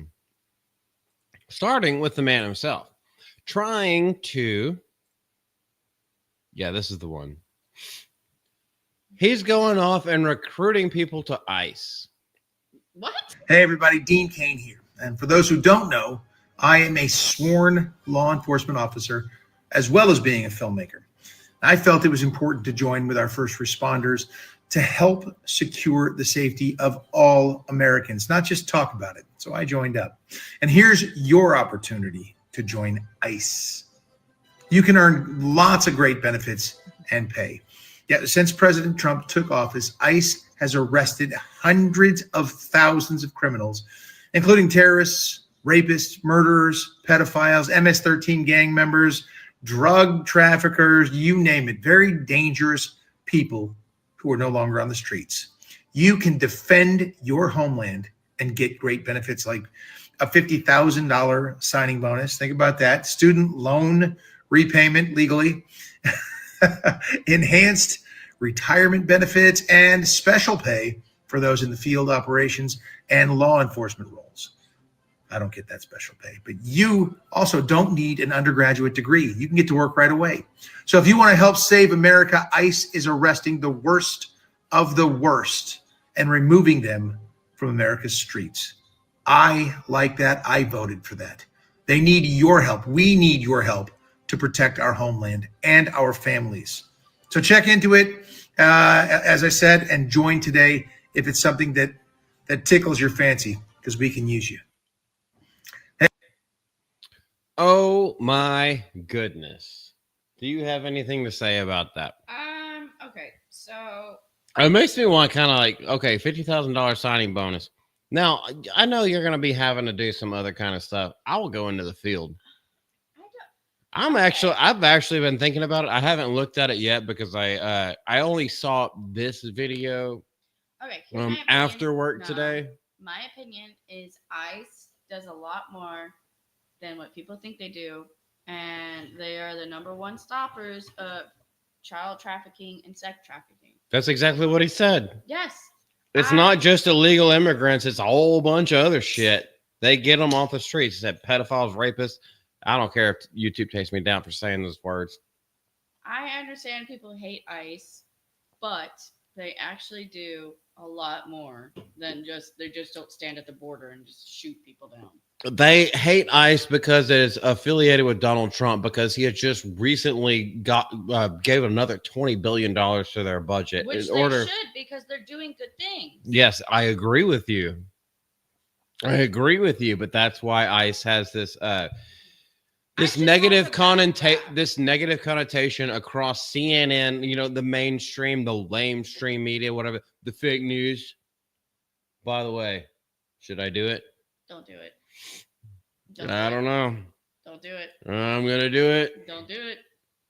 Don't do it. I'm going to come. And ICE is going to come for you. Actually, okay, all jokes aside, I've been thinking about, or just, contemplating actually looking into this. Because obviously, look, okay, first of all, there's a lot of things in my head. Dean Cain is 59 years old. Look at this man at 59 years old. Good gracious, that is Superman. This nigga don't age. Also, I mean, if he's going to be sworn in as ICE, he's already pledged. I mean, he's been a reserve cop for almost 10 years now. It might be an avenue worth trying out for a little bit. I mean, I'll have to look at all the contracts and everything like that. I can pass physical fitness tests and everything like that. My record is completely clear. I don't have any issues or worries about that. It might be something to look into. I don't know. My opinion on ICE is I voted red. You don't have to tell people. But I just think that ICE is more important than not doing anything because they're stopping people from coming in. But it's not just people. There are bad people. There are bad people. They ain't just stopping them from coming in. They're also kicking them the fuck out. Yeah, I mean, There are people here. Like, I understand it's America. Like, you can come in as we open our doors to you, whatever. But if you're not paying taxes, I pay a shit ton of taxes. And if you're here for a bad reason, like you're sex trafficking or you're bringing in children, then no, get the fuck out. No, don't get the fuck out. I'm gonna bury you underneath the prison. But anyway, it okay. So where's Cole? Cole Hauser. If I could join ICE, I'd be kicking indoors. I know you would, man. It's too bad you're Canadian. When are you gonna get your citizenship, brother? Don't come in illegally. I am actually like legitimately considering it. Are you? I don't want you to die. Babe, I'm professional. We're not gonna talk about this on stream. Okay. It's pretty much not gonna die unless someone has a suicide vest attached to them or something like that. Are we gonna be in like a long distance relationship? No. I would look into all that, babe. I'm not gonna uproot us or like replant us. We'll have to talk about it. But I said I'm gonna look into it. It's insane. I've been at both borders. Okay, I've been right next to the El Paso border, and that fence is gigantic. Okay, there is no way you can get around it. But if you go down the street, you can. It's just a little chain link fence. But if you go to Canada, I was up there in Michigan. There's not a fence. It's literally just like a ditch. All you have to do is survive Lake Superior. Yeah, all you have to do is walk. They don't care about Canadians. Yeah. Well, actually, yeah, some of them do. Well, they don't want to come. Well, they're okay. So this is off topic, but there are some highways along the border that naturally dip into Canada without going over a broad an access point, and they dip back down. So all you have to do is stop your car while you're in Canada, and it's like, oh, I'm here. They don't have fences. You can look on Google Maps. They don't have fences because the horses cannot be contained. The Mounties. El Paso. You want to move to Canada? Crazy. They fly helicopters 24/7. Like they are looking for you. First of all, just JK. Hell no. We are not moving anywhere close to Canada. No. I'm asking Cole Hauser when he's gonna get his citizenship for America. Be one of us. But he may have a whole bunch of family. Well, he's got family in Dallas. Come to Texas, brother. No, don't come here. It's the worst. Come to Texas so we can leave. Oh, people can do whatever they want to do. Just because it ain't. You were born and raised here, baby. It's just like I won't go back and live in Louisiana again because I spent the first 26 years of my life. Do I want to be close to all the people that I grew up with and my family? Yes. Do I want to live there? No. I just want to be in a half a day driving distance. That's all I'm asking for. Resting place. We're gonna go to the Diamond State. The Diamond State. We're going to Arkansas. Well, to be close to your family, and I mean, I need to be semi close to my. We'll family. We'll find something. What's something happen? Come to Alabama. It's really cheap and all. I'm not trying to fuck my brother. Yeah, but they might have a cousin or two. I actually do have cousins that are from Alabama. We're not going to Alabama. I don't know. Where would else be a good place? I don't think there's any reason why you should have an issue. Also, don't know anything. Okay, so I've also never been to Canada. I mean, obviously, everyone memes and jokes about it and everything like that. So, like, as far as, I mean, I know there's some based ass people. The Soskers are from there. You're from there. X-Ray Girl. Krista was from there. Obviously, different portions of Canada, but I mean, there's good people. There's good and bad people everywhere.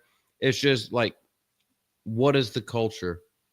Is it worth going? And everyone makes fun of Justin Trudeau before his faggot ass got kicked out, or he resigned or something like that. But I mean, there's good people. There's good and bad people everywhere. It's just like, what is the culture? Is it worth going? And everyone makes fun of Justin Trudeau before his faggot ass got kicked out, or he resigned or something like that. But Like they haven't had a good history of leaders or prime ministers, whatever they call them there. I just honestly don't know. I've never been up that far north. Alabama's not that north. That's Arkansas.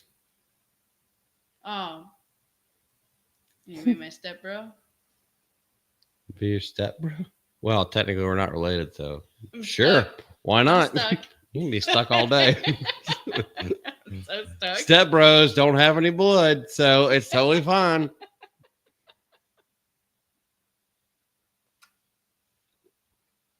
You couldn't pay me to visit, bro. All right, hold on. Let's look at Cole Hauser first. Same country, same food. Drive on the right side of the road. Okay. I'll take your word for it because I'm pretty sure you're born and bred. You've at least been up there a long time. You're older than me. You couldn't pay me to visit Canada. Why would you not visit Canada, dude? I'd go anywhere just to go. Go. I told him to make fun of my speech impediment. You gotta go. We don't all sleep with our cousins down here. Is that because you're a virgin? You could if you had a dick that would get erect. SJJ loves it here. I would not doubt it. I mean, X-Ray Girl still hasn't moved to the States. Like her and Mark the Cyborg. Like, I do not doubt that there are actually. Yeah, okay, I didn't misspeak earlier. I do not doubt that there are great places up there. I just quite honestly don't know. Everyone clowns on it. Well, this is kind of the same way that everyone clowns on the South. Calls a bunch of like, one tooth redneck trailer trash country bumpkins, cousin fuckers and shit like that. And it's like, it's not how it is down here. It's completely civilized, but okay. No, this is the only place that you can go, and then people will hold the door open for you, and then they go get you water. They help you. Like, this is the South. People are nice in the South. Yeah, we'll tell you. Okay, it's not only that they're nice down here and in the actual South. It's not only that they're nice, is that it's genuine niceness. They're not just nice to your face and they're talking shit about you and trying to undermine you. Now, the only people who do that are people who are transplants from California and own the restaurant that we work at. California, no. Yeah, but no, yeah. Born and bred Southern folks, like we're all taught manners, responsibility for our actions, how to behave in public, how to treat a fucking woman, and the women are taught how to treat their man. Easy peasy. But as far as TV shows and all that shit goes, which is hilarious to me. They think we talk like this. Well, he just come sitting out in the front porch with a shotgun. I mean, he had a couple of Coors Lights in his belly already, but like, I don't know. He just started blasting at the first. I almost said a bad word. I'm gonna drink some first sweet thing that tea came on my front porch. Like came walking down the road. I don't know how that one got off the porch, but like, I guess he just got a little itch in his leg, and yeah, that's how they portray us. Is like, no, you love exactly your how it neighbor, is. which is what God said. Love thy neighbor.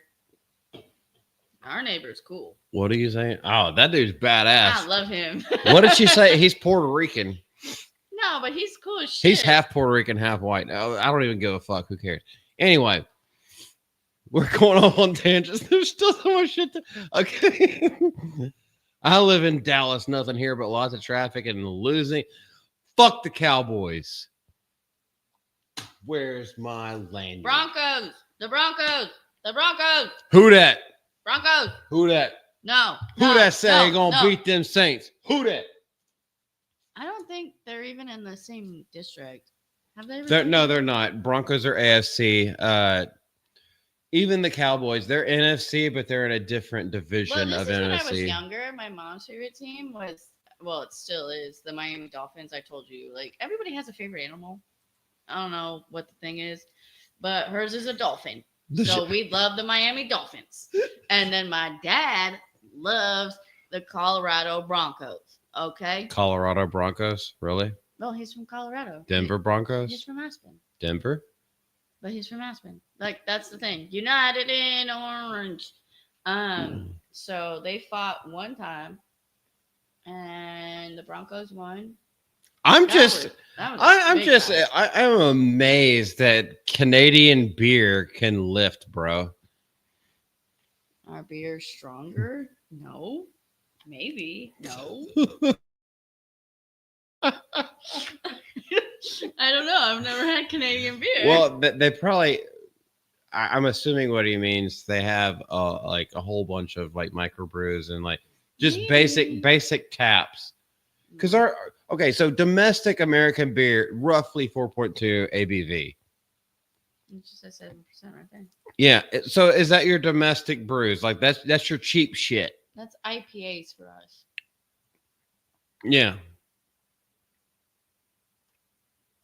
That's what I'm assuming you mean. Because the normal, like Bud White, Heineken, Budweiser, Coors Light, what I drink. Those are all the same company. No, they're not. Yes, they are. Coors is something different. That's Anheuser-Busch is Bud Light and a couple of other things. Coors is something completely different, but thank you for trying.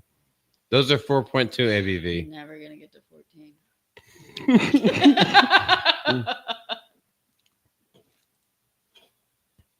Miss Deborah.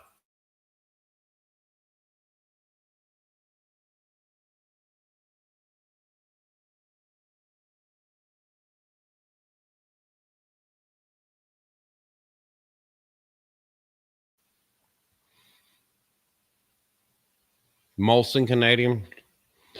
Miss Deborah. Hold on. You're getting a talking to. Some mighty fine whiskey. Love my Crown Royal. Do you love the Crown Royal or do you just love the pouch because that's your little change purse? And you can hang it off your hip like a very, very fashionable velour. You know, people do that all the time. I know. That's why I'm asking her. My change purse is. It's like a fanny pack, but instead of on the front of your fupa, you put it on the actual fanny, but it's like almost like velour. Don't shy away. You can say whatever you want. Yes. You can call me a bitch-titted nigga. I don't give a fuck. We got the. I don't care what people say. Do you think I care? You should. Why would I care about people would say? We're hanging out. We're having fun. This is how people talk to each other. Miss Deborah knows. I throw the pouches. You throw the pouches away. You can send them to me. No, we don't need any more shit. I can have so many uses for those. Purse? Yeah, she's about to get another fox. Don't get the one that has to be inserted.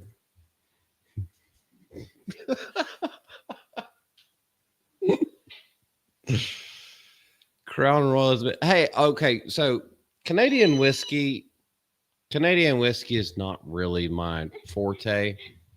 When I was young, when I was 21 to 25, I drank a fuck ton of whiskey.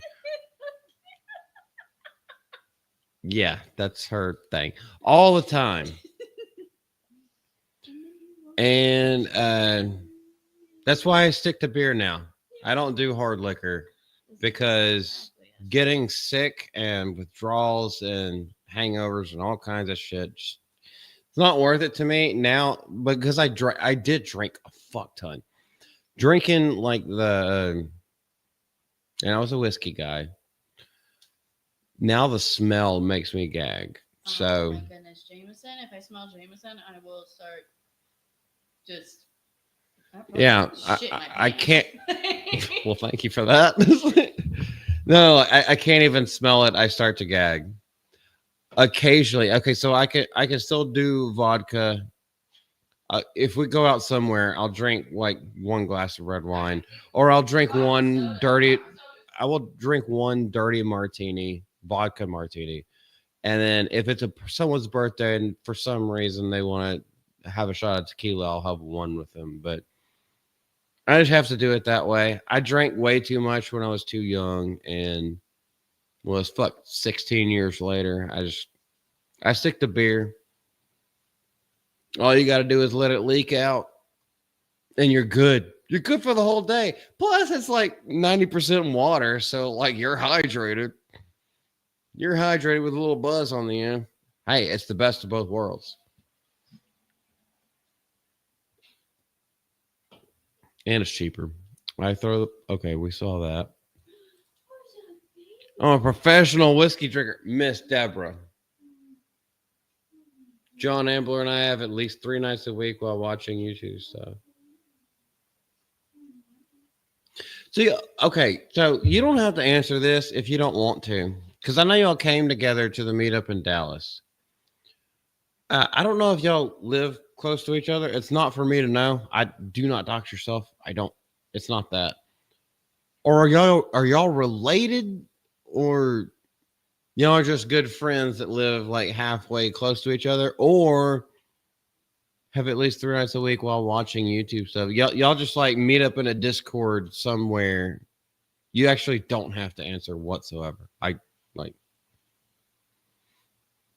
Because when I met John, like, it's really cool, but y'all already had like a mother-son, it seemed like, dynamic, which I thought was awesome.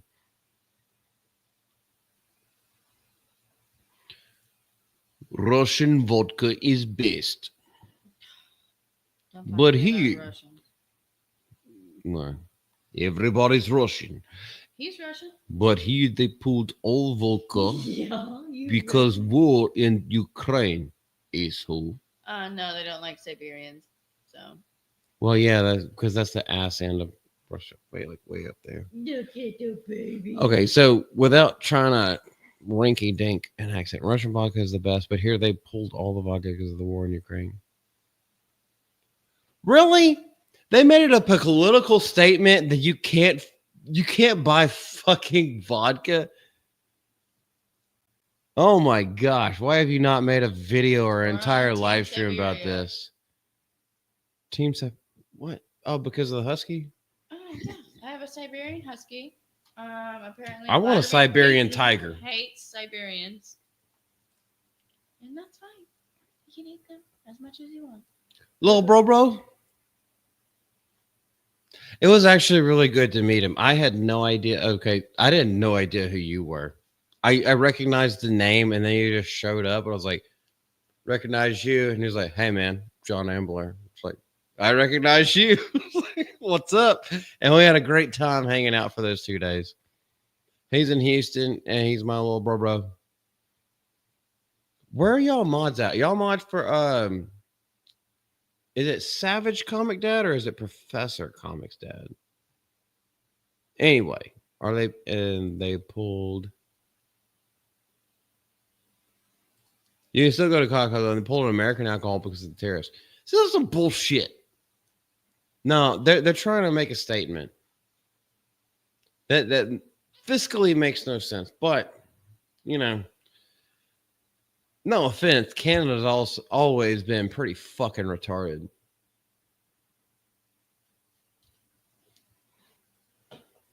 They wear the U.S. as their bulletproof shield while they do their all faggotry stuff.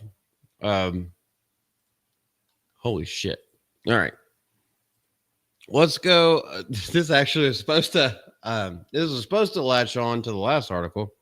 And then we got off onto so much other stuff. Because while Dean Cain said this kind of stuff, obviously, so there's a video that I put out where John Leguizamo had something to say, and all he could say with his disease-riddled and addled mind was, your pronouns are has been. What kind of moron would sign up to ICE? It's like, you have not substantiated anything to say why it was a moronic decision to do any of this kind of stuff. You haven't said anything. All you're doing is name calling. Therefore, you are illegitimate to this conversation. What conversation? The one where I tell you to get the fuck out of my face. Bill Maher, however, issues a blunt response to Superman star. And this is what he has to say. He does it on Friday evening, August 8th. The Real Time with Bill Maher on HBO. The late night host, 69. I lost my... Yeah, I know. Didn't hold back with his thoughts on the 59-year-old actor signing up to be part of the U.S. Immigration and Customs Enforcement, which is what ICE stands for. A lot of people don't know that. They think ICE means they're going to take all the illegals and put them on ICE, which is what they actually should do. I think Trump would be the kind of guy, if you just pitched that idea to him, he would lean into it. ICE going around with their mask, throwing people into vans, not popular. Not popular. Hold up. Mexicans don't ride in vans. They ride in the back of pickup trucks. And you can feel like 14 of them in there. Is it sand true? Anyway, I will cut that out if I clip this up for a video. And yet Donald Trump is doubling down on unpopular. Well, how unpopular is it when over half the country voted for him to become the president? You couldn't even blame it on gerrymandering or anything in this last election. He won the popular vote as well as the electorate vote. Golly, this is the way that they do everything. Maher said in a segue to the topic. I mean, the ICE thing, they just need more people. So they're having a big recruitment program. No age limit now. There actually is an age limit, but thank you for trying. They announced this week, no matter how young you are, you can be 18. Well, if you could be 18, then that does not constitute an age limit. You can be old as dirt. Well, do they not need people to clean their fucking bathrooms? There are so, oh my gosh. I think everyone thinks that if you work for a company that has this kind of title, then that automatically means that they're on the front line. It's like they're Jack Bauer from 24. Anybody who works for ICE is now Jack Bauer. That's what these people think. These absolute fucking retarded morons that need 25 people in a writer's room to write their daily scripts so they can read it off a teleprompter, and then someone else in the crowd can tell the audience when they're supposed to laugh and when they're supposed to boo. These fucking children. If you like wearing a mask and throwing people in a van. I mean, have you ever tried it? How do you know you wouldn't like it? Don't knock it till you try it. After noting there's a $50,000 signing bonus for those who sign up for ICE, Maher quipped, you could put a porch on your house for that. Oh, you're Bill Maher. Oh, you dastardly demonic devil boy. You are assuming that people own their own houses. I think that's a little bit, I think it's a little bit bigoted towards people who are just working 9 to 5s, possibly multiple jobs, people who are just making minimum wage. And the housing prices keep going up. The price of groceries, everything like that keeps going up. $15 an hour doesn't cut it. And you know why? Because of inflation. Now, $50,000 can get you a patio. Maybe we could be like the fucking episode or the few episodes of Scrubs where JD is like, I'm a landowner. And it's literally just a small plot of property with a front porch and there's no house attached. And he goes to use the neighbor's front porch because he finds out their working schedule so he knows when he can sneak into their house to take a shit. Golly, the balls on these people. You could put a porch on your house for that. A $50,000 signing bonus. I'm assuming Bill Maher also doesn't have kids. Just the regular cost of living, because this nigga is making like millions and millions of dollars every year. This is chump change to him.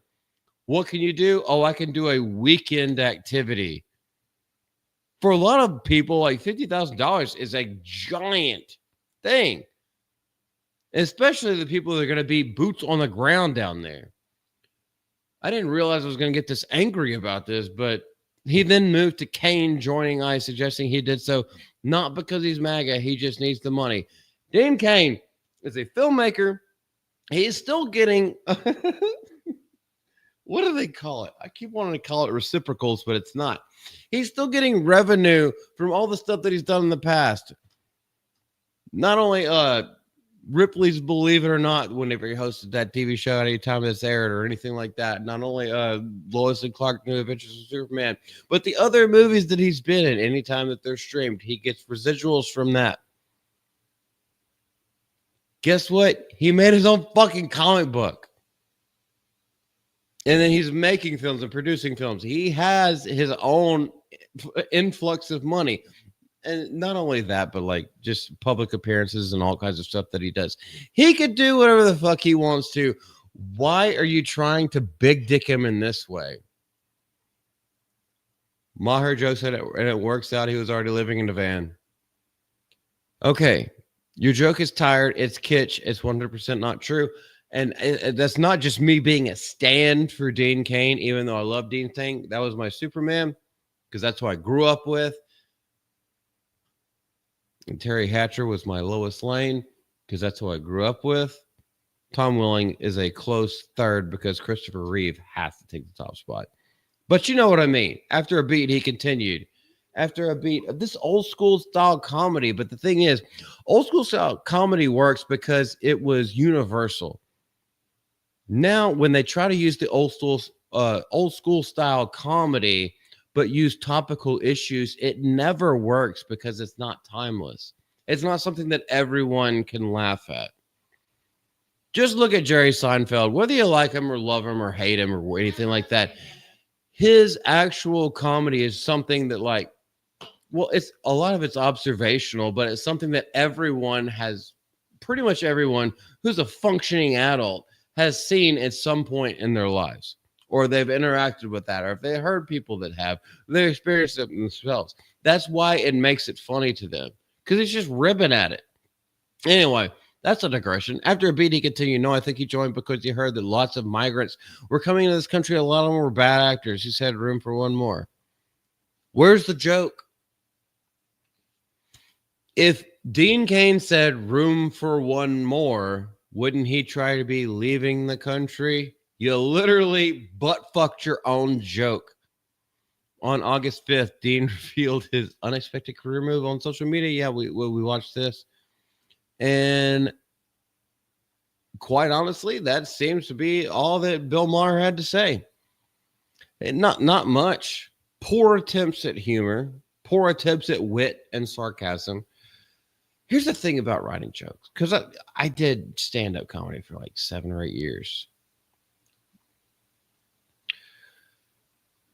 Jokes need to be worked through. You have to test them in front of audiences. You have to write, rewrite, punch up, and then learn it like a craft. I mean, it is a craft, obviously, but well, maybe not obvious to a lot of people. They think you just make some kind of quip and like, oh yeah, everyone thinks you're funny. You're going to be the next sellout at Carnegie Hall. That's not how it works. You can have a great night and you could fucking bomb. You know how many times George Carlin bombed? Way more than he succeeded. And he is looked on as one of the best stand-up comedians of all time. At the forefront of stand-up comedy. It takes a lot of fucking work. And a lot of these people, like, their heart's not in it anymore. They have writers writing their jokes for them. And then the smugness. South Park had this so great. Everyone's sniffing their own farts. The smugness with which they say things that they're completely disingenuous about. And it ends up, if you actually dissect the joke, it doesn't make sense. Oh, well. At least the audience was told to laugh by the giant blinking light sign. Dean Cain is my hero. He's a real American Superman. I've said it in videos. Now I say it on a live stream. So fuck you. You can't take this down. Residuals. I got there, brother. I got around to it. I just had to keep talking and then my brain would catch up.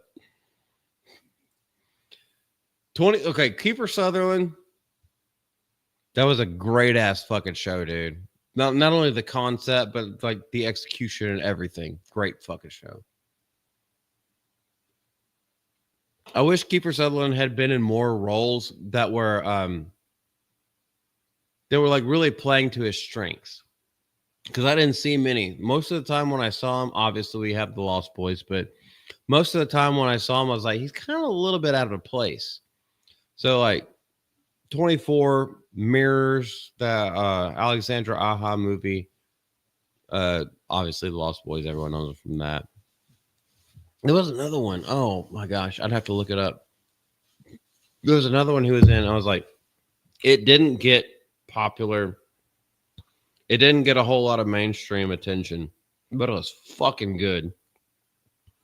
And Kiefer played the lead role. So I will have to look that up later. Comics Dad. Yeah. What did I say earlier? Because there's two different Comics Dads that I follow, and we talk to each other. There's Comics Dad, and then there's Savage Comics Dad or Savage Dad. But we're all in the same sphere, so.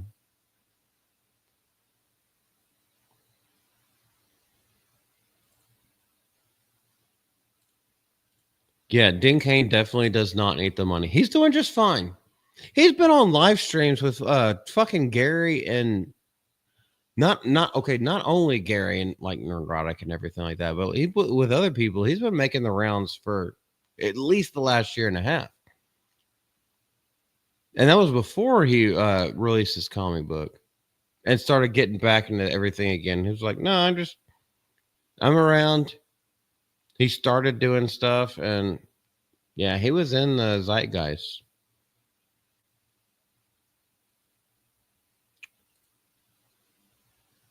Has a net worth of over 10 million.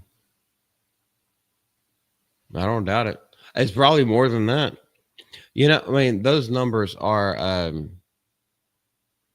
they're very fluid and they're not necessarily correct. It's not like, oh, you kill Dan Cain, you get $10 million. Like if you get all his assets, all his liquidity, you get $10 million. It's not like that. No, nothing whatsoever. Yeah, I think Dean Cain's worth to the public is way more than that, but they're only listing that's like risk assessors. I thought you had to be funny to do stand-up comedy. Is she calling you out, just JK? Look, she's calling out JK. And also spelling my name wrong. Miss Deborah, do you want this? Do you want the fire? Actually, hold on. What's her name? Tig Notaro. And then what's that little fat lesbian dyke bitch? That yeah, you obviously in nowadays, you don't have to be funny to be a stand-up comedian. You could just tell your sad SJW story with no jokes in there whatsoever. And you can call yourself a comedian because you were standing with one microphone on a stage by yourself. Fucking faggots. Sorry. I'm not sorry, but if you go back and watch House, they wouldn't let them. So I saw this somewhere recently. They're like, oh, you could never do House again. There's a lot of things that people say that they never let them do that type of shit again. Brother, until I get canceled, which will probably be soon because of the stuff that comes out of my mouth. But this is why we need to say these things. If that's how you feel, fucking say it. I'm really tired of growls right now. Like, literally, I'm so tired. She's watching Pokemon Go. She's I just fed him, and now he's already down to 2 bars. What am I doing? He's the hungriest man in the world. I don't know. Maybe if you walk him a little bit more, he'll lose some weight and he'll stop being so hungry. Anywho, there's a reason why we need to just go back to the way we talked growing up. I mean, this is no secret. I grew up in the South in the fucking ghetto. More black people than white people. I grew up around these kind of folks. By the way, I'm not even white, I'm half red skin, but we use hard R all the time. We always said faggot and everything like that. Like there was no parsing your words whenever you're hanging out with folks, even to your best friends. It's the apologizing over like just trying to build, communications with other human beings. You have to apologize because someone's fifis got hurt. Fuck your feelings. Fuck that noise. I ain't doing it. You're making him upset. Shut the fuck up, bitch. Okay, not you. I'm looking at him. That came out the wrong way. Okay, I will apologize for that because she thought I was talking to her. I was not up. I was not whatsoever. Sergeant, you're leaving. Have a good one, sir. Look, if I offend you, He will. Yeah, I probably will. If I offend you, it's totally cool. Look, I don't mean to hurt your feelings, but if you're that brimstone, I see you, man. How you doing, brother? But okay, so let me go back from the top. If I hurt your feelings, it's not my intention. I'm saying things because that's how I get the emotions or the jokes or whatever across. And that's how I grew up. So like that's how we talk. If you take something personally, you're gonna have to prove to me that I was a personal attack. Thing is, with these words that people take emotional reactions to, they take offense at shit that's not directed personally at them. Now, if it's personal, that's completely different. Like if I was looking at Miss Malty and the last thing I said while I was looking at the dog said, "Shut the fuck up, bitch." If I was looking at her in the eye and talking to her that way, 100%, I deserve to sleep on the couch. You wouldn't sleep on the couch. You'd sleep outside. Yeah, or that too. I completely understand that. Because I wouldn't say that to her, but like just joking around and like and the dog over there with his little derpy face, he's just smiling. It's like he's such a derp. Yeah, shut the fuck up, bitch. There's different nuance to the way that you say things and how it should be taken. I will offend you at some point in my career before I get doxxed and completely taken out. Can I grab him? Yeah, you can grab him if you want I to. don't know if he'll But if you get, cooperate. but here, okay, I'm going to end all this. So we're not going to talk about the last two topics because we have gone on for a fucking long time. The way, babe. Where are you going? Yeah, he doesn't want to be on camera. He doesn't want to do anything. The last thing that I'll say about it is if you do get so emotionally distressed from just a few syllables, you might want to reevaluate how comfortable you are within your own skin. I mean, we see how comfortable the trans people are on their own skin. They end up taking their lives. But, and that's in real life, not in Minecraft, because I didn't do anything. They did it to themselves. So I don't even have to edit that out. But okay, all jokes aside, like seriously, words are just meant to they are meant to evoke emotion, but they're also just meant to get a point across. And if you are that out of touch that you don't realize if I call you "what's up, nigga," if you don't realize that that's not racist in any way whatsoever, then you're batshit crazy, and you should probably go play some Minecraft in real life. Disney owns 24 and House. Is that because Fox sold out? Bro.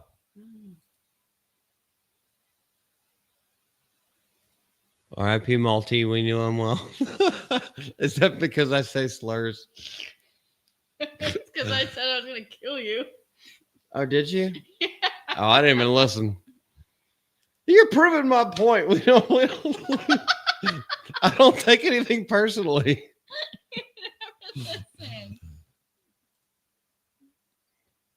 Yeah, Brimstone. Okay, so I know you probably don't know, but thank you. Brimstone, let me know how long we've been following each other, because I feel like we found each other on Twitter. Something about it's probably Ripaverse stuff, because that's a lot of what I do on Twitter. And then like we kind of crossed paths with Renowned Zero and just like Saska's sisters and all that kind of stuff. And then he actually has his own channel. So I've been like, whenever I see him, I try to pop into him, at least give him a like. But no, he's a good guy. I just don't remember how we met, dude. It's been recently, but and what's funny, look at his avatar. That's what he looks like in real life too. That's just a Pixar version of his real face. That's what he looks like. I promise you. No, he is like he's got the same facial expression, the same like facial hair. I think he wears the hat too. I'm gonna have to show you a video whenever we get off of this. Take nothing personal anymore. It's the internet. Everyone's an asshole. Hell yeah. Everyone is an asshole and no one wants yours. Words to live by. About. I'm talking to a dude, not to you. By the way. Anyway. It's really hard to offend you. So I can offend you. That's what you're saying. All right, bet. How can I offend you without getting myself canceled? Let's see. You have never thought about your mother naked. You're from Alabama. This is why I'm saying this. He has never jacked it. Should I say this? No, I don't even like that. Okay. What the fuck is this? Okay. No.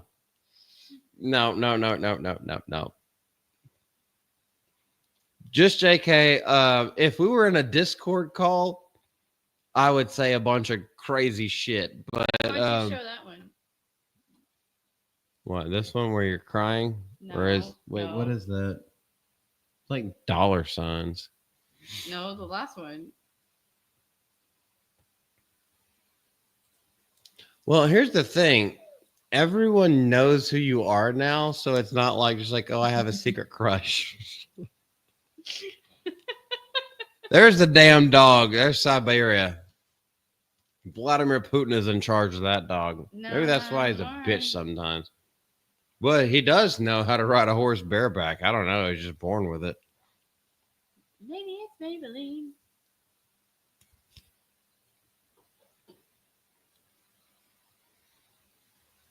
Just okay.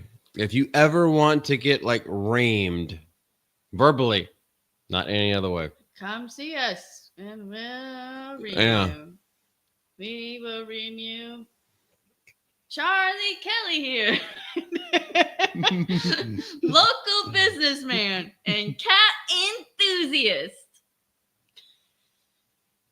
Is your cat making too much noise all the time?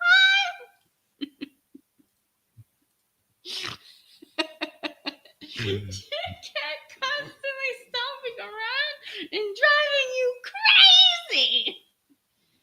Think there's no answer? You're so stupid.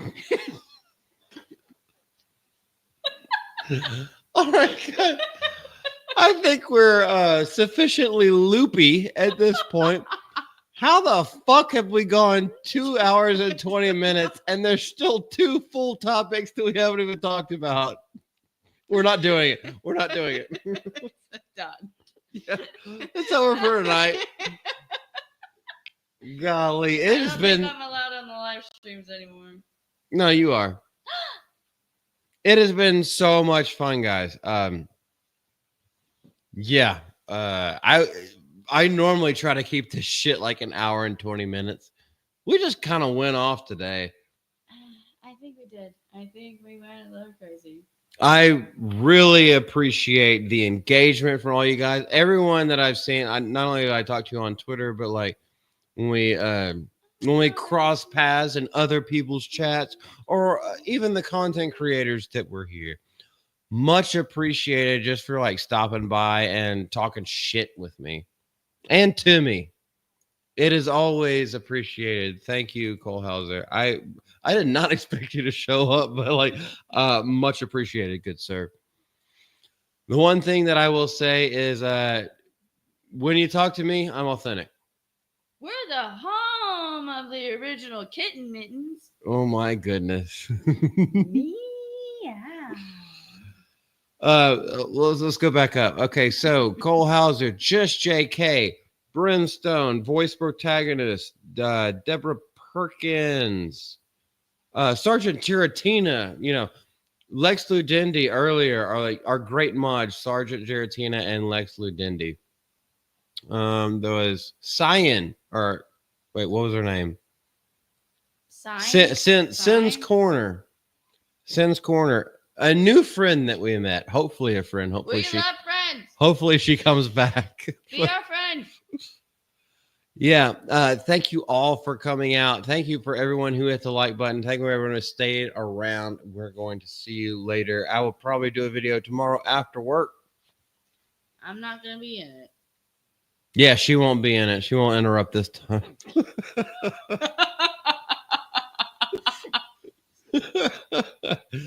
Y'all have a good one. Hail the 199. This is Malty from Mouth of Malty. This is Miss Malty from Mouth of Malty. Meow. She's more than just a side piece. We will see you later. We love you. Take care. Until next time.